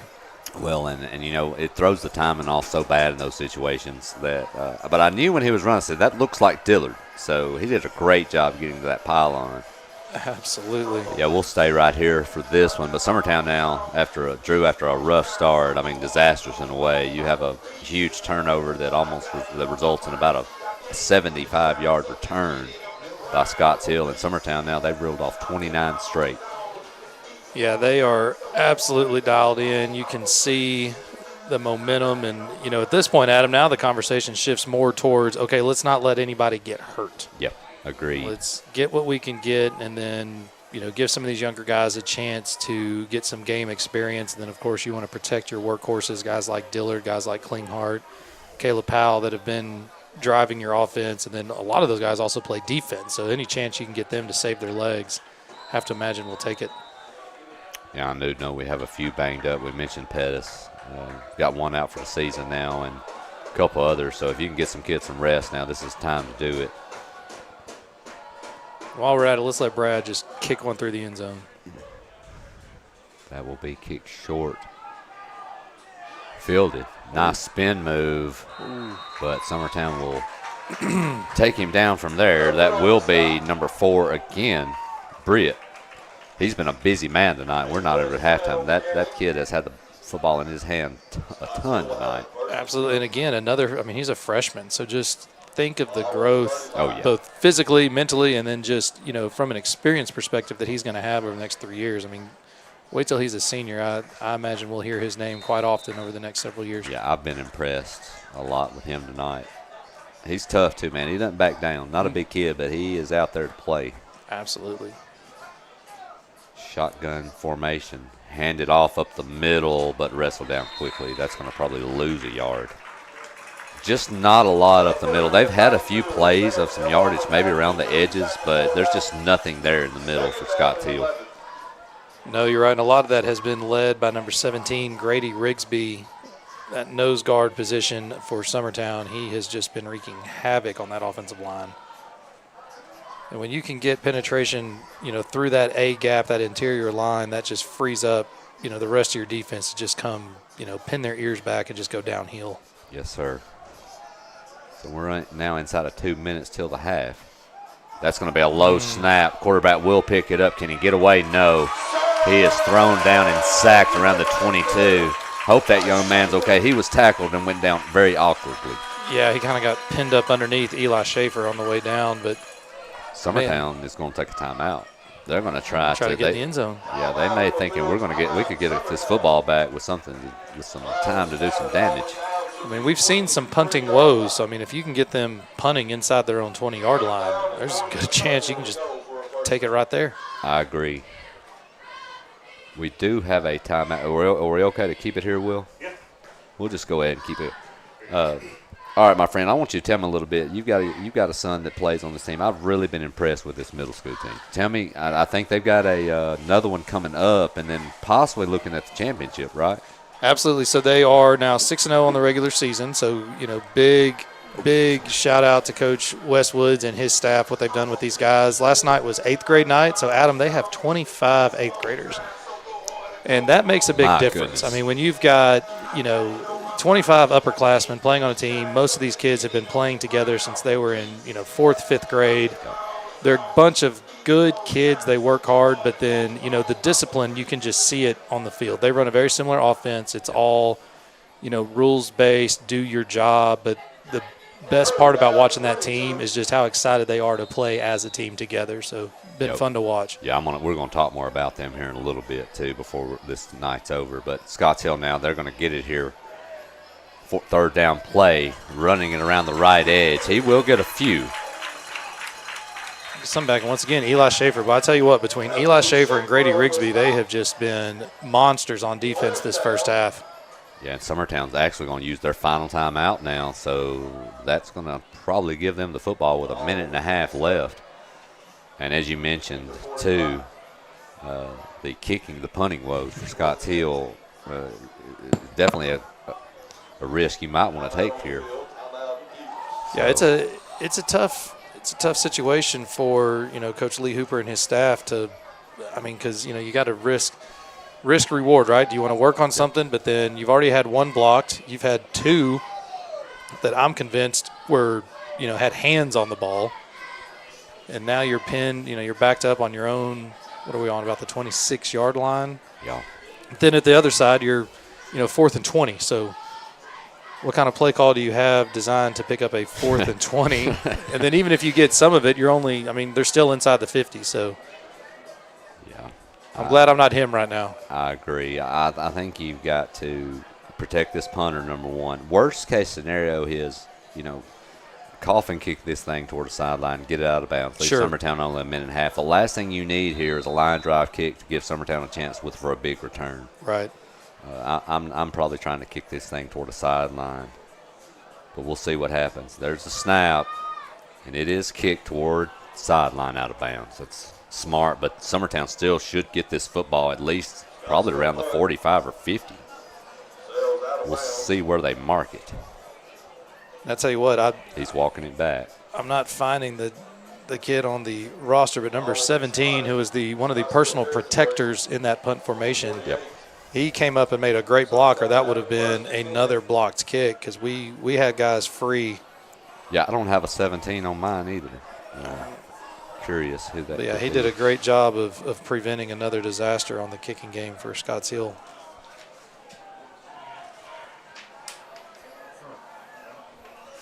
I'll tell you, from what we were talking about the middle school team, I've watched a few of the games as much as I can. One thing that I've noticed about them that I see, you don't see a ton of penalties. They seem disciplined on both sides of the ball and pretty intelligent, especially for a young team like that. That's what's impressed me a lot. Yeah, and again, you got to give kudos to Coach Westwood. Oh, good catch by Michaela Powell. He may be gone, and he will be. They're not going to catch that young man. He actually he basically ran away from everybody, and a great throw by Dillard on that. Basically, just a release, just a simple release right up the seam. Just right on the money. You're right. As a quarterback, you love those. I think Max threw the ball a total of 6 yards, and then McCaleb carried it the additional 40, but you still get credit for the whole 50-yard pass. Man, 1, 2, 3, 4. I mean, golly, when he kicks it into that fourth gear, you're not catching him. Yeah, he was gone. He was starting to basically gain ground on everyone behind him. So that will give Summertown a 35-6 lead. Here for the extra point is Hoffman. And that one is good. So Summertown now with a 30-point lead, 36-6. Virtually a minute left. We'll be back here in a moment. You're listening to Summertown Football on the X Sports Network.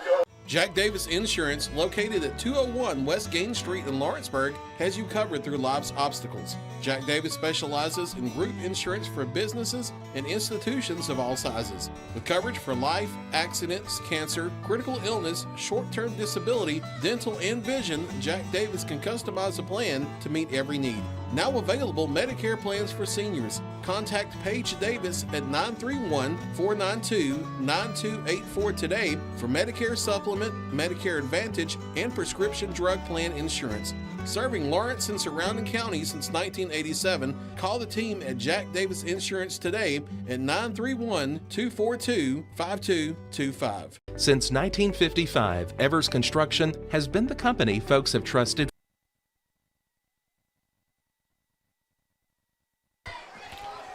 All right, 109 here left till the half. Summertown enjoying a 36-6 lead after a huge turnover that Scotts Hill capitalized on early on. Summertown now has reeled off 36 straight points. That's going to be a good film day come Monday. It will. 6 possessions, 5 scores. Not a lot more you can ask. No. That's going to be scorched. But will it go out of bounds? It's going to. That's unfortunate. Hoffman struck it well, but he kicked it out of bounds about around the 10. So that's going to give Scotts Hill pretty good field position. As Will just mentioned, Scotts Hill has basically used all their timeouts. So if they're going to do any damage here before the half, they're going to have to traverse 65 yards with no timeouts in a minute. Again, now the question becomes, for the offensive coordinator, do you spread the guys out? So they've been coming out in a 4-receiver set, which means, you've got 5 down linemen. Well, Summertown has been able to get into the backfield quite easily. So do you set your quarterback up to just, be hung out to dry out there and on a route that's going to take a while to get downfield progression, or do you just stay conservative, protect your team, get into the halftime, and regroup in the third quarter? That will be handed off. Gaining a few yards, but then gang tackled about the 39. I'll tell you what, Kanan Klinghard with the bear hug, he got his mitts on him and then just stopped him in his tracks and was able to drive him back 2 yards. I apologize. That sun drop that I took a sip of went down the wrong pipe right before that play. Carbonation bubbles tickle your... Exactly. 55 just went out. That'll be Aiden Hill. Well, and I was fixing to say, Drew, if I'm them, I think they're doing the right thing here. They haven't completed many of the passes. The last thing you want to do here is give Summertown can't stop the clock. Right. The last thing you want to do, I think, give Summertown a chance to possibly score again. So. Sure, even a pick 6. Yeah. Option pitched out. That's a forward pass. Yeah, it should be. And well, we got 3 officials looking at it. I didn't see anyone signal incomplete. No, but that was clearly a forward pass. I mean, it was still behind the line of scrimmage, but that ball was, he pushed it forward. Yeah, it was easily forward. I don't know. Which that should be incomplete pass. Clock stopped. Well, the clock is stopped. I didn't see the signal, so I guess. I didn't either. It must have happened behind the players. Oh, no, they're cranking the clock. Well, it stopped again, so I don't know. So that will make it 3rd and 8. If you're Scotts Hill, I think you just got to run this football and get out of here and regroup for hopefully make some improvements in the second half. Absolutely. Well, they're going to get it right down. Oh, well, the play clock just went back to 25. That will be handed off up the middle, and a nice run there with some room. I think it's going to give them a first down, but it could be the last play of the half. Nice run there by Clark, but that's how it's going to end. So Summertown leading this one 36-6. We'll be back here for second half action here in a little bit. You're listening to Summertown Football on the X Sports Network. Interrupt your regularly scheduled day to bring you breaking news out of Summertown, Tennessee, where a one-of-a-kind property. We were both very blessed to have been raised on farms. Absolutely. I guess that's what we love about this property. And then let me show you the 5 favorite things I love most about this home.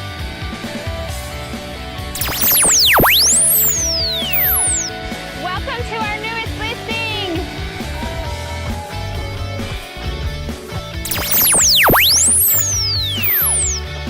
This new listing with this large home on 8 acres knocks it out of the park. Well, hello. Welcome to my newest listing. I'm at 102 Heritage Hills, and your dream house on the east side of Pulaski just hit the market.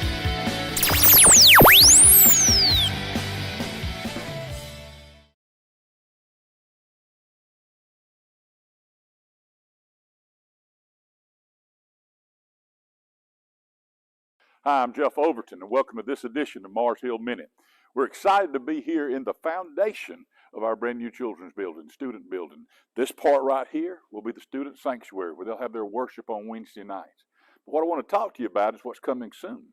The steel will go up, the second floor will be built, and the children's wing will be put in as well. We're excited about all of that, but you got to take the details of making sure this part is right. If the foundation isn't right, everything else we build is going to have problems. The Bible tells us the same is true with our lives. We talked about a man who built his house on the sand, and one who's built his house on the rocks. And when the storms came, the one built on the rock sustained and made it through. How's your life built? Jesus says he is the rock. I'd like to encourage you to build your life on Jesus Christ and his teaching and be a disciple of Jesus Christ. I'd love to invite you to Mars Hill Baptist Church to learn more about how to build the proper foundation to build upward with your life. God bless you. Hope you'll come join us.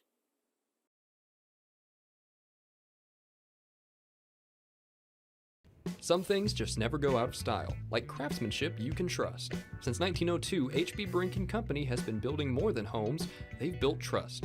Locally owned and operated in Lawrence County, Tennessee for over a century, spanning 3 generations, extending their craft to surrounding counties, providing lumber, millwork, tools, and materials that stand the test of time.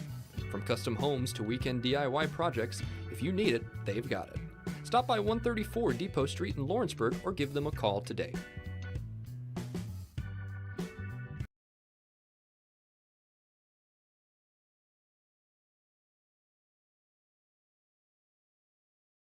You know, Storing Lee Furniture is not just some huge chain store, but we do have a 144,000 square foot showroom right here in Leoma, Tennessee. The Story family has worked together in the business now for 55 years. And a familiar face is here to help you with whatever you need. That's what being a part of the community right here in the Tennessee Valley means. And if you have an issue, we're right here to take care of it. And don't forget free delivery. We invite you to come see us. We're Storing Lee Furniture.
Since opening our doors in 1904, Builtwell Bank has existed to be the local economic engine for the communities we serve. No matter if you're buying a car, saving for retirement, or finally buying that forever home, Builtwell Bank is here to help. From personal checking and savings accounts to a full suite of business and commercial banking with treasury management services, we'll make sure you'll have a dedicated Builtwell banker that understands your unique needs and stands by you every step of the way. No matter where you are in Tennessee or Northwest Georgia, there's likely a Builtwell Bank location nearby. Come see us and let our dedicated financial team help you with all of your banking needs. Member FDIC. From our humble beginnings to today, Parks Lumber Company has continuously served Lawrence and surrounding counties for over a century. Although we started as a small lumber yard in 1896, we have grown to include everything you need to make your dream project come to life.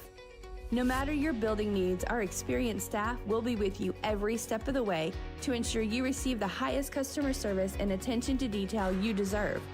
Visit us at 106 2nd Street or on Facebook. We guarantee you will see working with PLC is as easy as 1, 2, 3.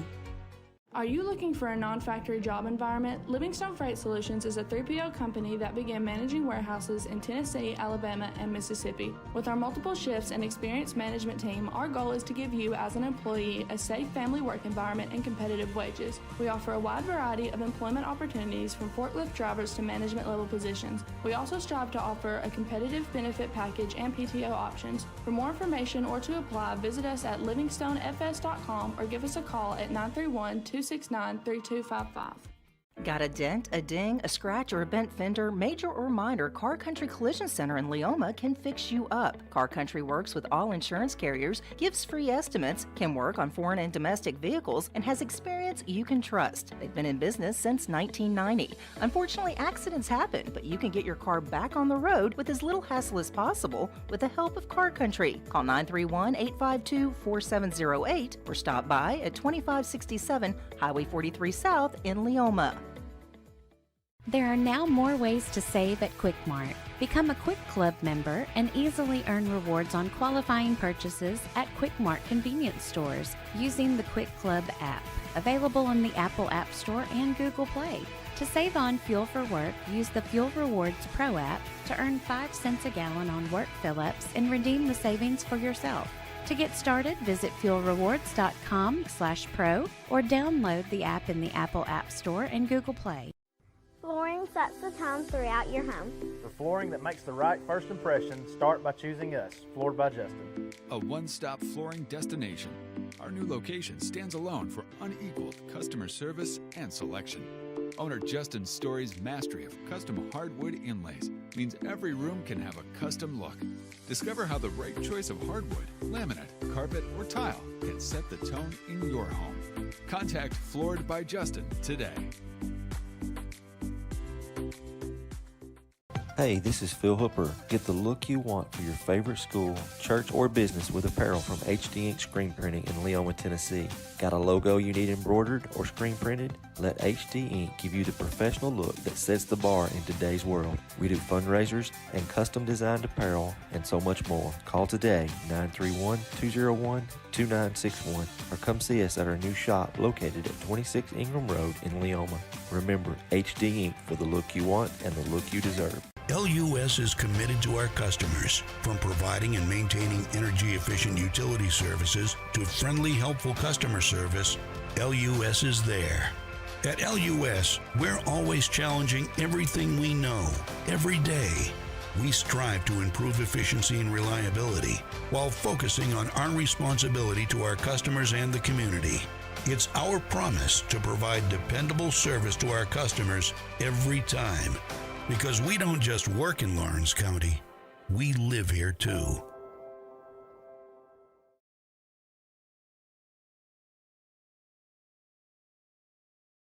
Let me tell you about a place that has it all. For your home, bedroom, kitchen, lawn, and more. It's a home-owned and home-operated business that's been around for over 70 years, so you know they're doing something right. At Swap and Shop Center in Lawrenceburg, you'll find top name brands for every room of your house, and top brands for the outside too. Looking for appliances, televisions, couches, safes, bedding, mowers, And well, the list goes on. So make the drive today to 824 North Military Avenue in Lawrenceburg and be treated right. Since 1955, Evers Construction has been the company folks have trusted for residential and commercial construction projects. Today, Evers is still the leader in building and is just as committed to maintaining. From residential to commercial and industrial, Evers' team of experts stands ready to install, service, and repair all your HVAC and plumbing needs. Specializing in leak repair, maintenance, air duct cleaning and repair, air handler service, drain cleaning, gas line work, emergency unit repair, inspections, and more. Evers Construction offers a preventative maintenance package to keep your home or business cool in the summer and warm in the winter. Trained, trusted, reliable. For more information or to schedule an appointment with the pros who know, phone 931-762-3593 or visit eversconstructionco.com. Evers Construction Company in Lawrenceburg, Tennessee. Jack Davis Insurance, located at 201 West Gain Street in Lawrenceburg, has you covered through life's obstacles. Jack Davis specializes in group insurance for businesses and institutions of all sizes. With coverage for life, accidents, cancer, critical illness, short-term disability, dental, and vision, Jack Davis can customize a plan to meet every need. Now available Medicare plans for seniors. Contact Paige Davis at 931-492-9284 today for Medicare Supplement, Medicare Advantage, and prescription drug plan insurance. Serving Lawrence and surrounding counties since 1987, call the team at Jack Davis Insurance today at 931-242-5225. Mac Brown has been providing photographic services for 55 years. During that time, Mac Brown photographers have photographed children, seniors, weddings, schools, musicians, and commercial businesses. The studio takes great pride in producing quality photographs and services for its many clients. While the studio has adapted as times have changed, their goal of providing excellent photography has remained constant. For more information or to schedule an appointment, visit their website at macbrownphoto.com or give them a call at 931-762-4263.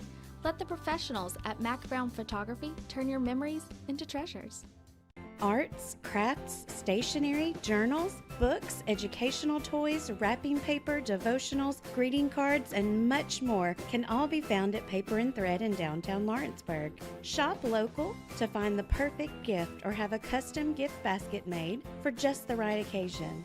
Paper and Thread has a party room now available for birthdays, classes, and so much more. We could go on and on about all the neat things you'll find at Paper and Thread, but you just need to hop in your car and head down there.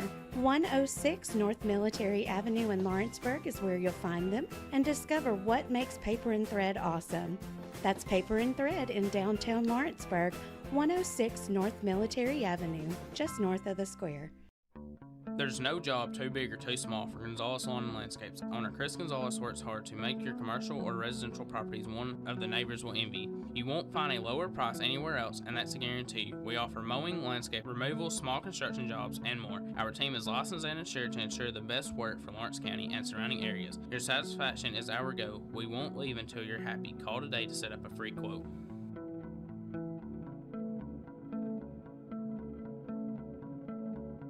Top quality equipment rentals at the right price. It's not too good to be true at Rent Right Equipment and Sales. We guarantee clean, reliable products that are up to your standards. Our family-owned business has been doing that for more than 40 years. Let our friendly and knowledgeable staff take care of you from purchase to maintenance. Saws, drills, lifts, mowers, generators, you name it, we've got it. Stop by and see our inventory today, located on Buffalo Road in Lawrenceburg. Make your lawn a legacy. At Legacy Lawn and Landscapes, we put more than 16 years of experience into your goals. We won't meet your expectations, we'll exceed them. We offer consultation, installation, maintenance, hardscapes, construction, and land clearing services. Owner John and Jamie Brewer with their team are dedicated to providing the highest quality landscape services to commercial and residential clients in Middle Tennessee. Service, teamwork, results. That's how you leave a legacy. There's a reason owners Tyler and Cindy McDowell chose the name In Service for their towing business. They did because it's their goal to be in service for you on the day that you need them the most. In-service towing is now known far and wide for their response time because minutes matter when you're broken down. Or their 24/7 availability, you can call them anytime for service. Their professional team with years of experience and their fairness, plus their know-how in dealing with the unexpected. But the thing that In-Service is known best for is how they treat their customers, and that's like family. When you need them, call them 931-843-9098. Volco Auto Supply in Lawrenceburg has a legacy of being a family-owned and operated company. Since 1927, our business has grown and evolved into today's one-stop source for all your automotive supplies.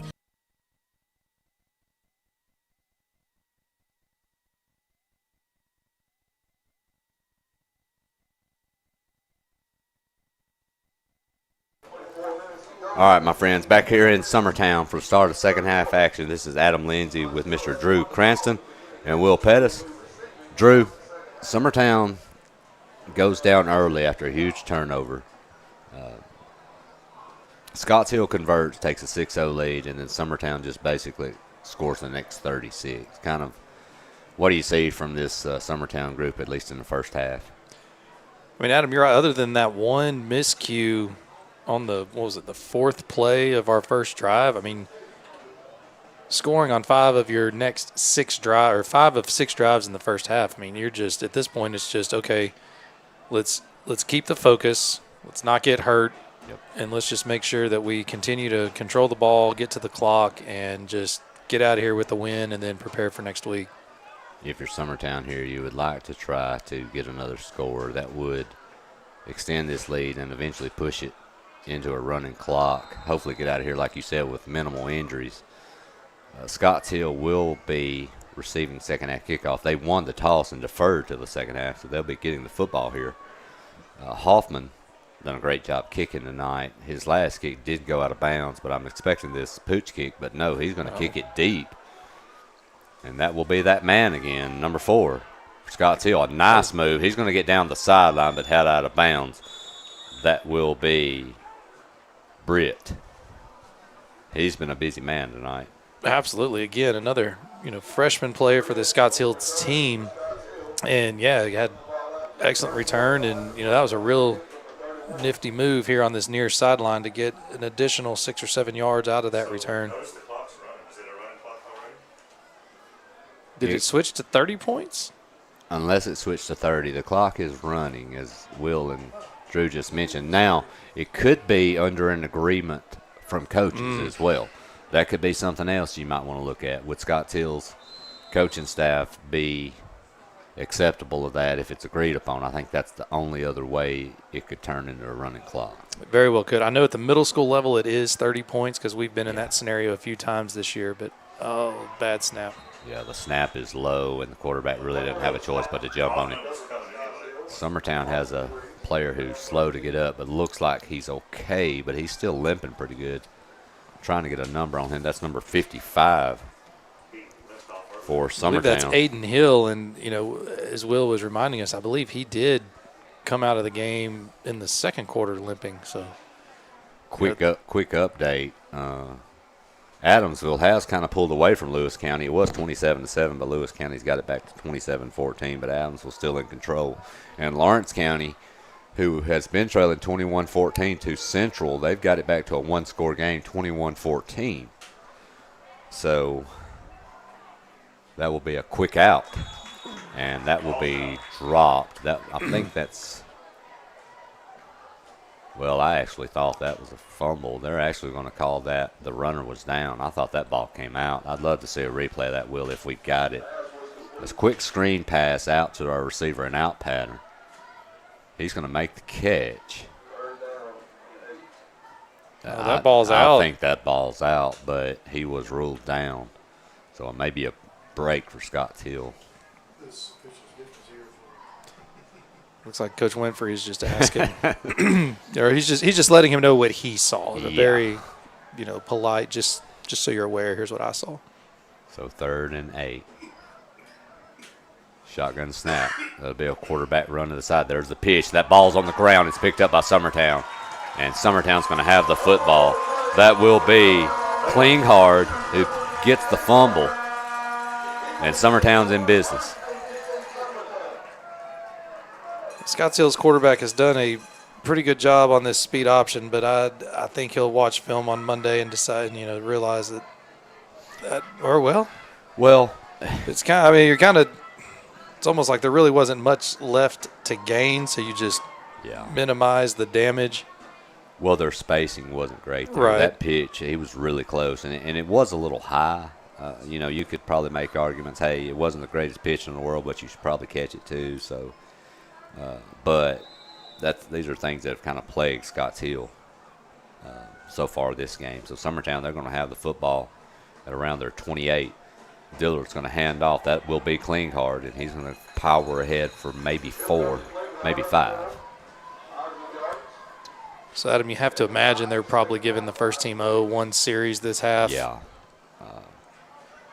I was kind of shocked, especially with the clock already running. Maybe if it wasn't already running, you might want to go and get that score. With it already running, I was actually going to assume that they would already have a second team in. Yeah. But look, you've got a big game. You need to stay fresh and stay on top of things. You've got a big game next weekend. Next Friday night, I believe they're at Lewis County, and that should be a good one. There's the pitch out. That is that is Colton Pugh. He was that Mr. Pettis that we run into? A little friendly fire there. Pettis is such a tough man. It's bad when you've got to be scared of your own teammate tackling. Right. He is in a bad mood tonight. But comes out on a lead block. I tell you what, 17 did a good job of getting off that block, and he put him right into the running back. Pettis says, somebody's getting tackled tonight. I don't care who it is. My team, their team, somebody's going down. But no, that will back Summertown up a little bit. So 3rd and 9. Here comes Dillard with it. He's got room. He's going to be going down the left sideline, and he is going to be pushed out of bounds inside of the 10.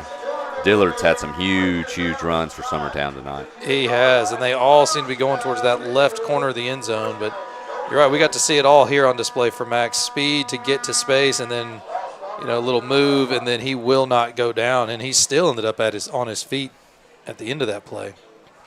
So that ball's going to be right at the 4. So Summertown 1st and goal from the 4-yard line. Will with the pylon cam working for us here. I love this view. Absolutely. Hand it off, and he's in easily as Klinghardt. Untouched. Hey, I think, Mirror, you could have got through that. Absolutely. You think we could have done that? I think we could have. Yeah, as Drew mentioned, untouched. That was way too easy. And a fitting into that drive, I believe it was Klinghardt that, recovered the turnover to get them the ball, and now he gets to pay it off with 6 points here on homecoming night. And, yeah, Adam, you and I could have definitely gone through that gap to score a touchdown. So here comes Hoffman in. He's been a busy man tonight. He has, and when they came out at halftime to warm up, we were watching him kick 40-plus yard field goals. And he's going to nail another one. We have to get him a taller net. I don't think he's put one in that net yet. So that will be a 43-6 lead. We'll take a short break here in a minute. Our clock is actually still running even through the break, so this might be a short second half. Summertown leading 43-6. You're listening to the X Sports Network. Lawrenceburg Flooring and More is your premier source for hardwood, laminate, luxury vinyl tile, sheet vinyl, residential and commercial carpet, carpet tiles, ceramic and porcelain tile, waterproof floating floor, plus blinds and shutters. Lawrenceburg Flooring and More is also home to all name brands and can tackle projects big and small. Installation? You're covered with installers who've got years of experience and stand behind their work. Let Lawrenceburg Flooring and More make your design dreams a reality. 2760 Highway 43 North, or visit LawrenceburgFlooringandMore.com. Got primary care? Find your way to better health with primary care by One Stop.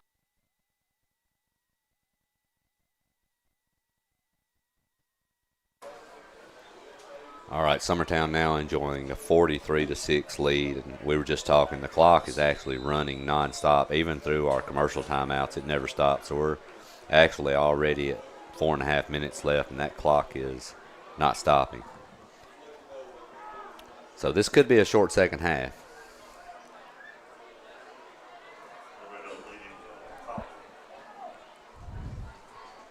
Is that the 21-7 game?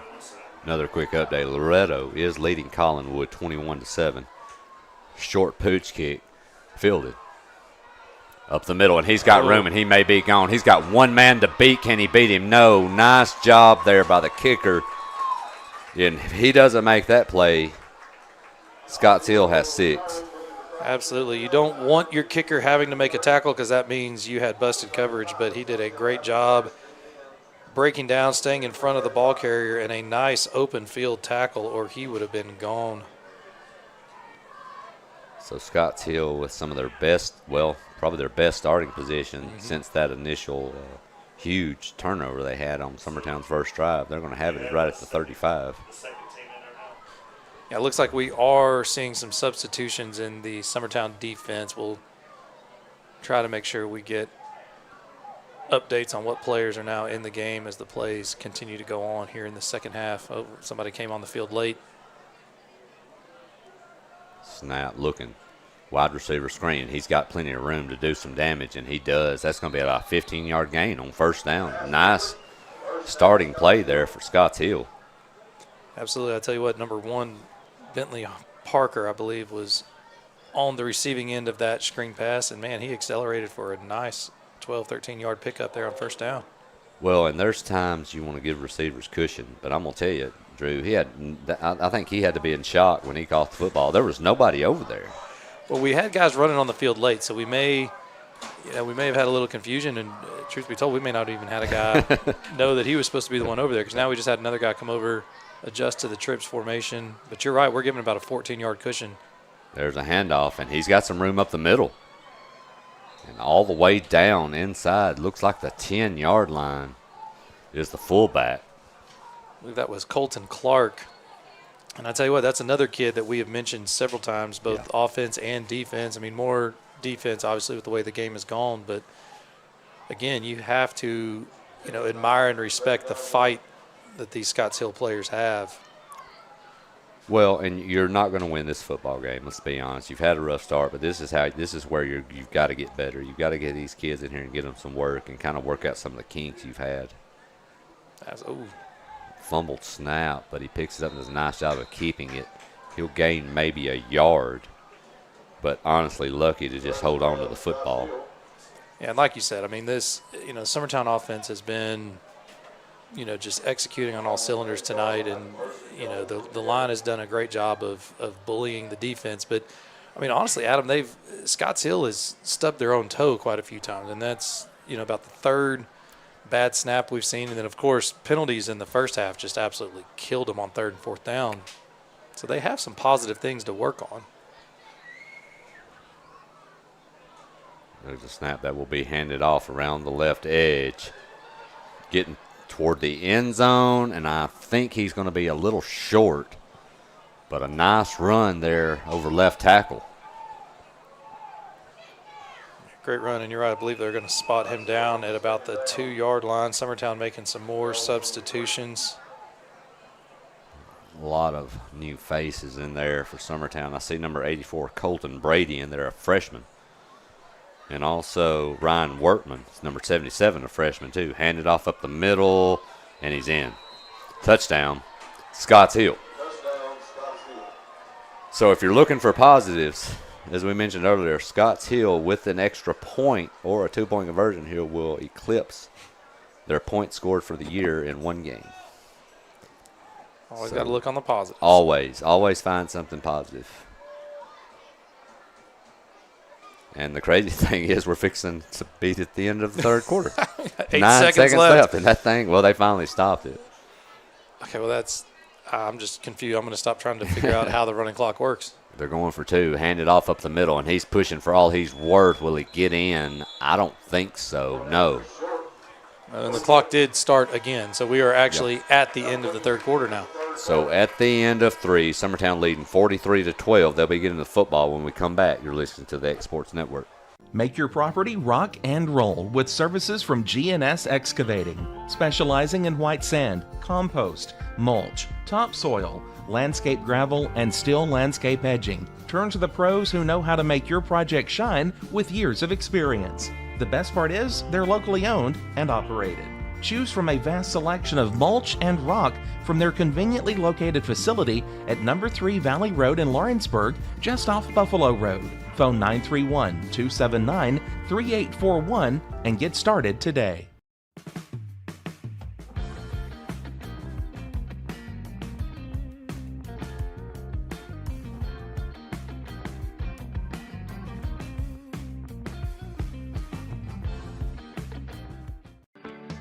A Moment in Real Estate with my dad, Jeff Lee. You know, I get asked a lot about what the market's going to do. How's the real estate market? I've been selling real estate for a long time. And nobody has a crystal ball. And you know what? When it's your time to buy or your time to sell, it really doesn't matter what the market's doing. It's your time, and you have to do something maybe. What makes a difference is the agents and the experience that go to work for you. We're Keller Williams.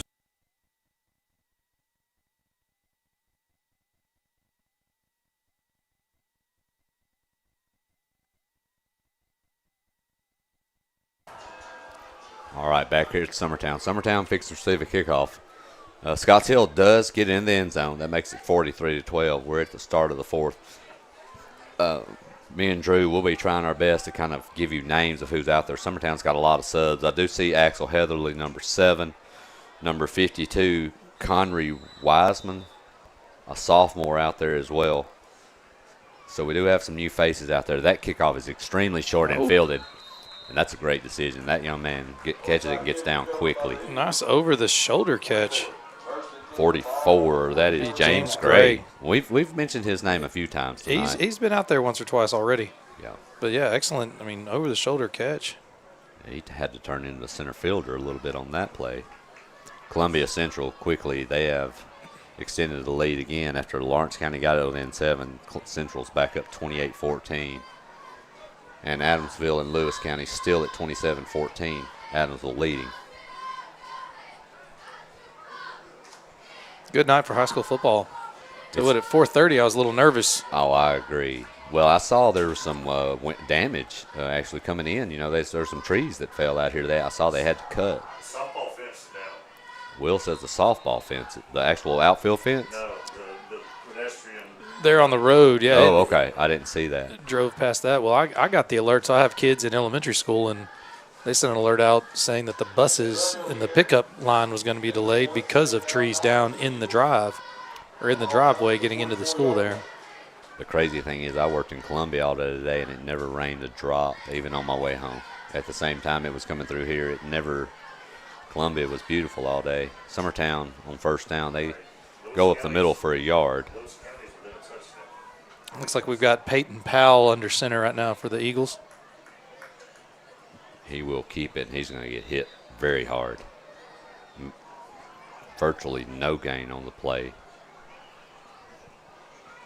Looks like he was able to sneak out a little bit to the left side, but, yeah, he was met by a host of Scotts Hill players.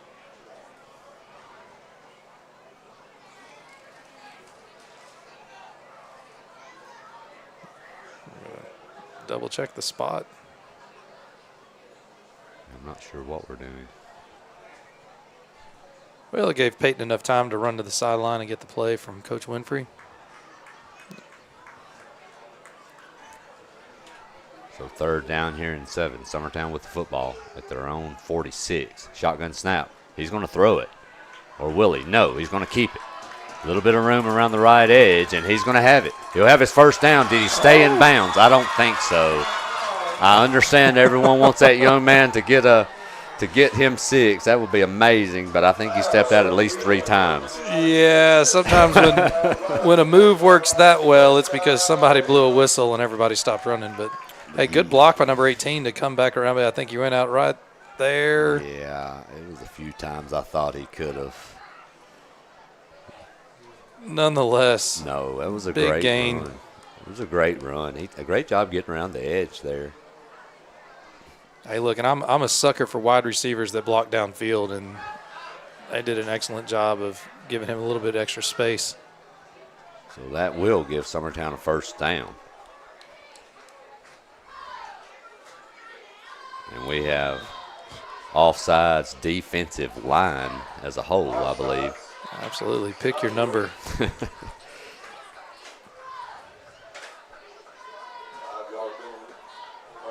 Even with your second group in, still working on, you know, the little details, going on 2, hard count, different type of cadence. Student section came alive with their chant. So Peyton Powell is your quarterback. James Gray, I believe, is your back in the backfield. Powell will hand off to Gray. He's not going anywhere. He'll lose a yard. So that will make it 2nd and probably 6. Tell you what, number 2, Caden Bedwell, was sitting on that play. But yeah, like you mentioned, man, that weather this evening was crazy. But right now, you could not ask for any more picture-perfect weather to play a football game. It's just perfect out there tonight. And there's virtually no wind either. It's just still. Yeah, no wind, and hey, you got to give credit to the engineers that built this field, because there's no standing water on the field. Now the sidelines are a little sloppy. You might want to fix that. But as far as the playing surface is concerned, it has not been an issue. Summertown with 3 men in the backfield. They're going to keep it. That's Powell, and he's going to get blasted hard, though. Virtually no gain. Thought he had a little crease, but that got sealed up quickly. I'll tell you what, number 9, Colton Clark, name that we've called quite a few times. He made sure that Peyton was going to get nowhere. Quick update, too. Lewis County just refuses to go away. They have gotten back to make it a 20-27 ball game at Adamsville. And Adamsville, that is a tough football team, and that is not an easy place to play. So Lewis County's hanging in. Yeah, and as we mentioned earlier, that's where Summertown will be next Friday night at Lewis County. Yeah, that will be a tough test for Summertown for sure. 3rd and 6, pitch out. And he's got some room. And he will be taken down at the 25. I believe that is number 18, Colby Hodge, sophomore. Hey, that kid runs well. He does. He's a good, hard runner and, has some speed. Good block here on the end by number 7. And then you have guys running downfield leading the way. But, yeah, lower your shoulder and get it. Yeah, I like the way that young man runs. We're already inside of 6 minutes. This clock hasn't stopped, so this one should be over here shortly. But Summertown looking to maybe tack on a little bit the way they're looking here. Something was off with that one. Whistles all over the place. Oh. They're offsides on Scotts Hill. So that is definitely something that Scotts Hill needs to work on. Again, they've got a young team, but those are things that you get to the varsity level, you can't have 7 or 8 offside penalties in a game. Well, and the 2 things tonight, as you mentioned, the penalties, like you mentioned, have hurt, but also the special teams issues earlier in the game. Summertown, I know, of course, the 1 block punt was a killer where they pretty much score on, but they had also deflected or partially blocked 2 other punts. Well, Summertown now 1st and 5. They are in the red zone. Quarterback will keep. Not a ton there, maybe a yard at best. Is Powell moving it forward. And the tough part about Scotts Hill, it's a young group. They're doing, they're trying their best to keep these games competitive. But as we mentioned at the start of this game, Drew, their road does not get easier. They're headed to Mount Pleasant next week and then Lewis County. Mount Pleasant did to Riverside tonight. Yeah, Mount Pleasant right now leading Lewis County at the half, 47-7. They're on pace for 94 points tonight. I don't think they'll get there, but still. There's a handoff. Oh. He gets around the edge, but he'll be taken down. I believe that's Olmstead with the run. Olmstead, and again, number 67, who, again, we don't have a name for that young man, but my gosh, that was one heck of a hit. Checking into the game is number 63, Morgan Riddle. He's a sophomore. Also, number 25, Jackson Bunn, a freshman. So you've got a lot of young guys getting some time in tonight. You never know how truly important it is for these young guys to get in and get some work. Absolutely. Homecoming night on top of it to get in front of your friends. That'll be handed off, trying to get around the edge, but nothing there. That is number 25, Jackson Bunn, who just checked in.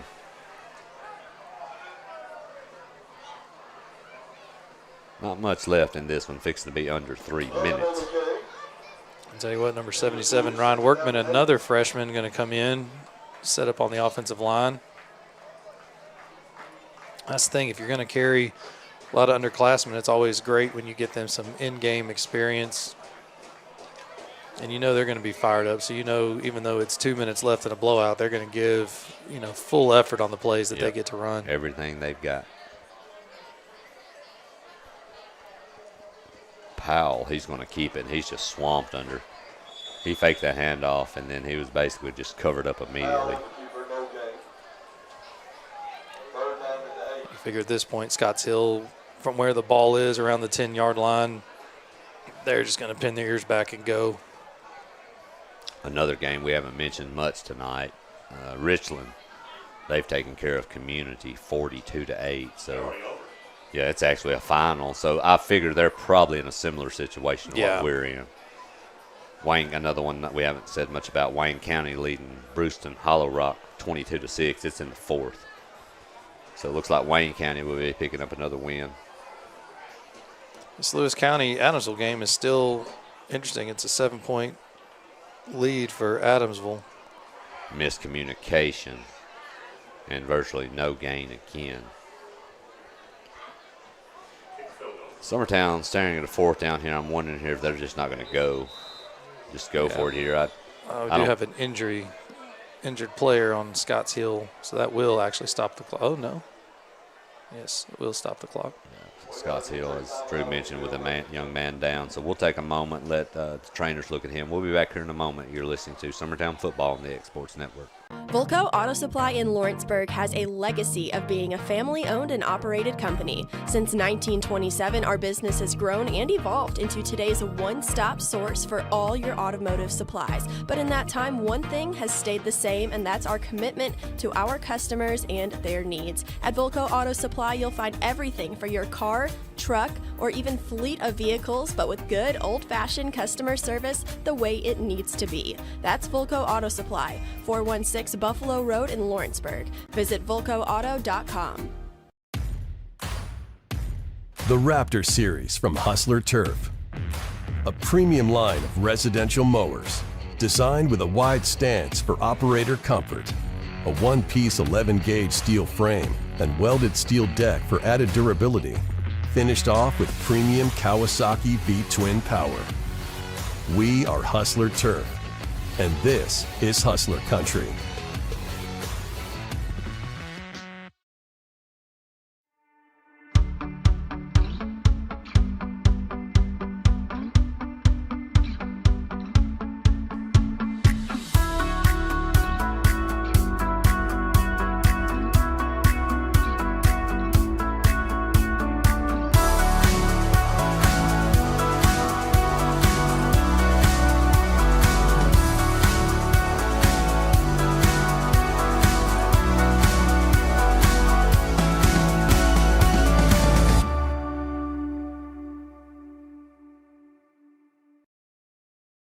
Top quality Volco. equipment rentals at the right price.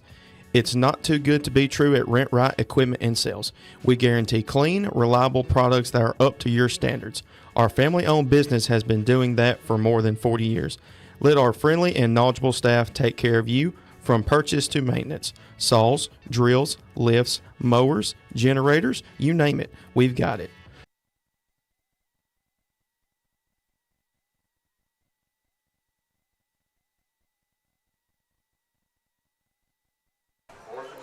All right, back here at Summertown. Summertown with the football. Young man number 64, John Elliott, is being helped off the field right now. He's limping pretty badly, so prayers for that young man. Make sure hopefully everything's okay with him, but he is still being helped off. Looks like maybe an ankle, lower leg. I'm not sure.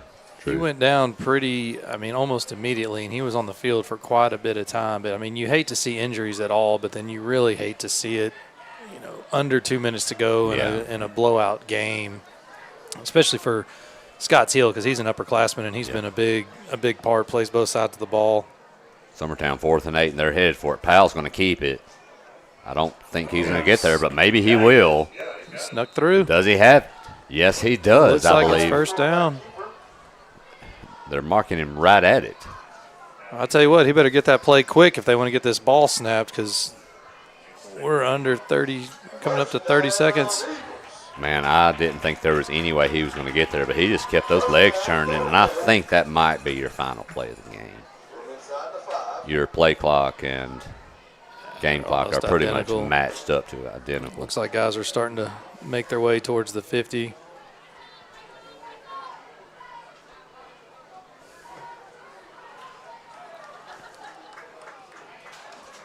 Well, it's better to be on the 43 end in some of these games, but, credit to Scott Hill. I tell you, I really have a lot of respect for that team and their players. They played a tough game, and they got some things they can work on, but Adam, I think they'll get it corrected. And as they get, older and grow into the program, I imagine they'll have some success in their future.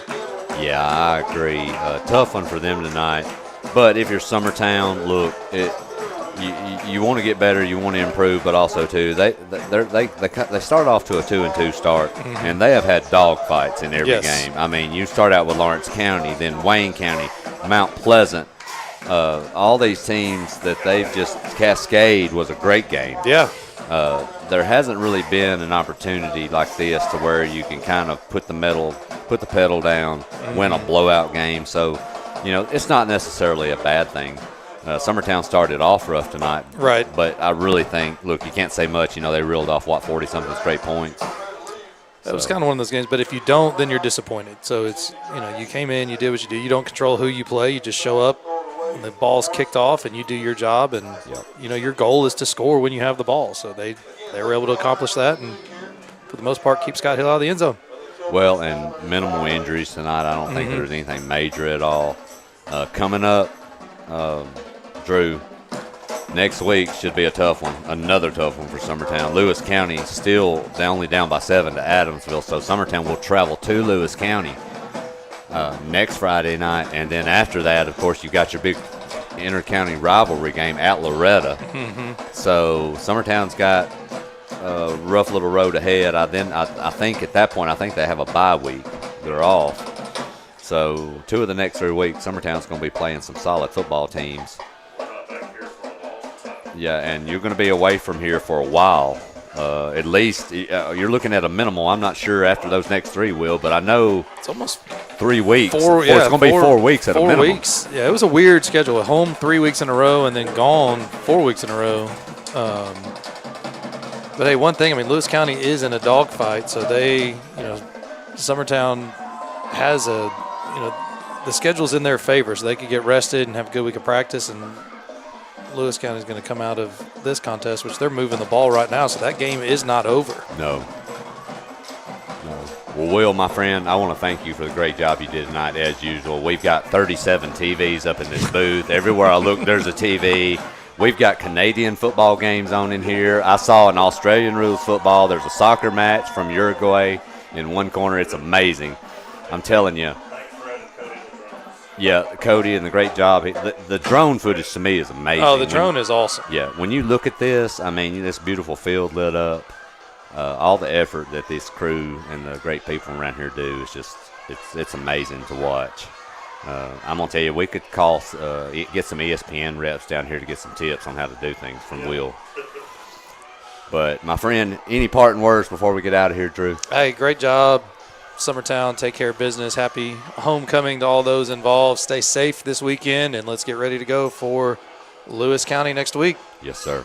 Well, guys, we appreciate y'all watching tonight. Summertown on homecoming. They're going to win this one big, 43-12. Be ready next Friday night if you want to see a good game. If you can't get out to Lewis County, hopefully the weather will be great. It's not far down the road, 20-25 minutes. Go support this team because it's going to be a tough one. But if not, we should have that one, I'm assuming, Will, on X Sports next Friday night. So get ready for that one, Summertown and Lewis County. For Will Pettis Mr. Drew Cranston and Adam Lindsay. You've been watching Summertown Football on the X Sports Network. Going the distance with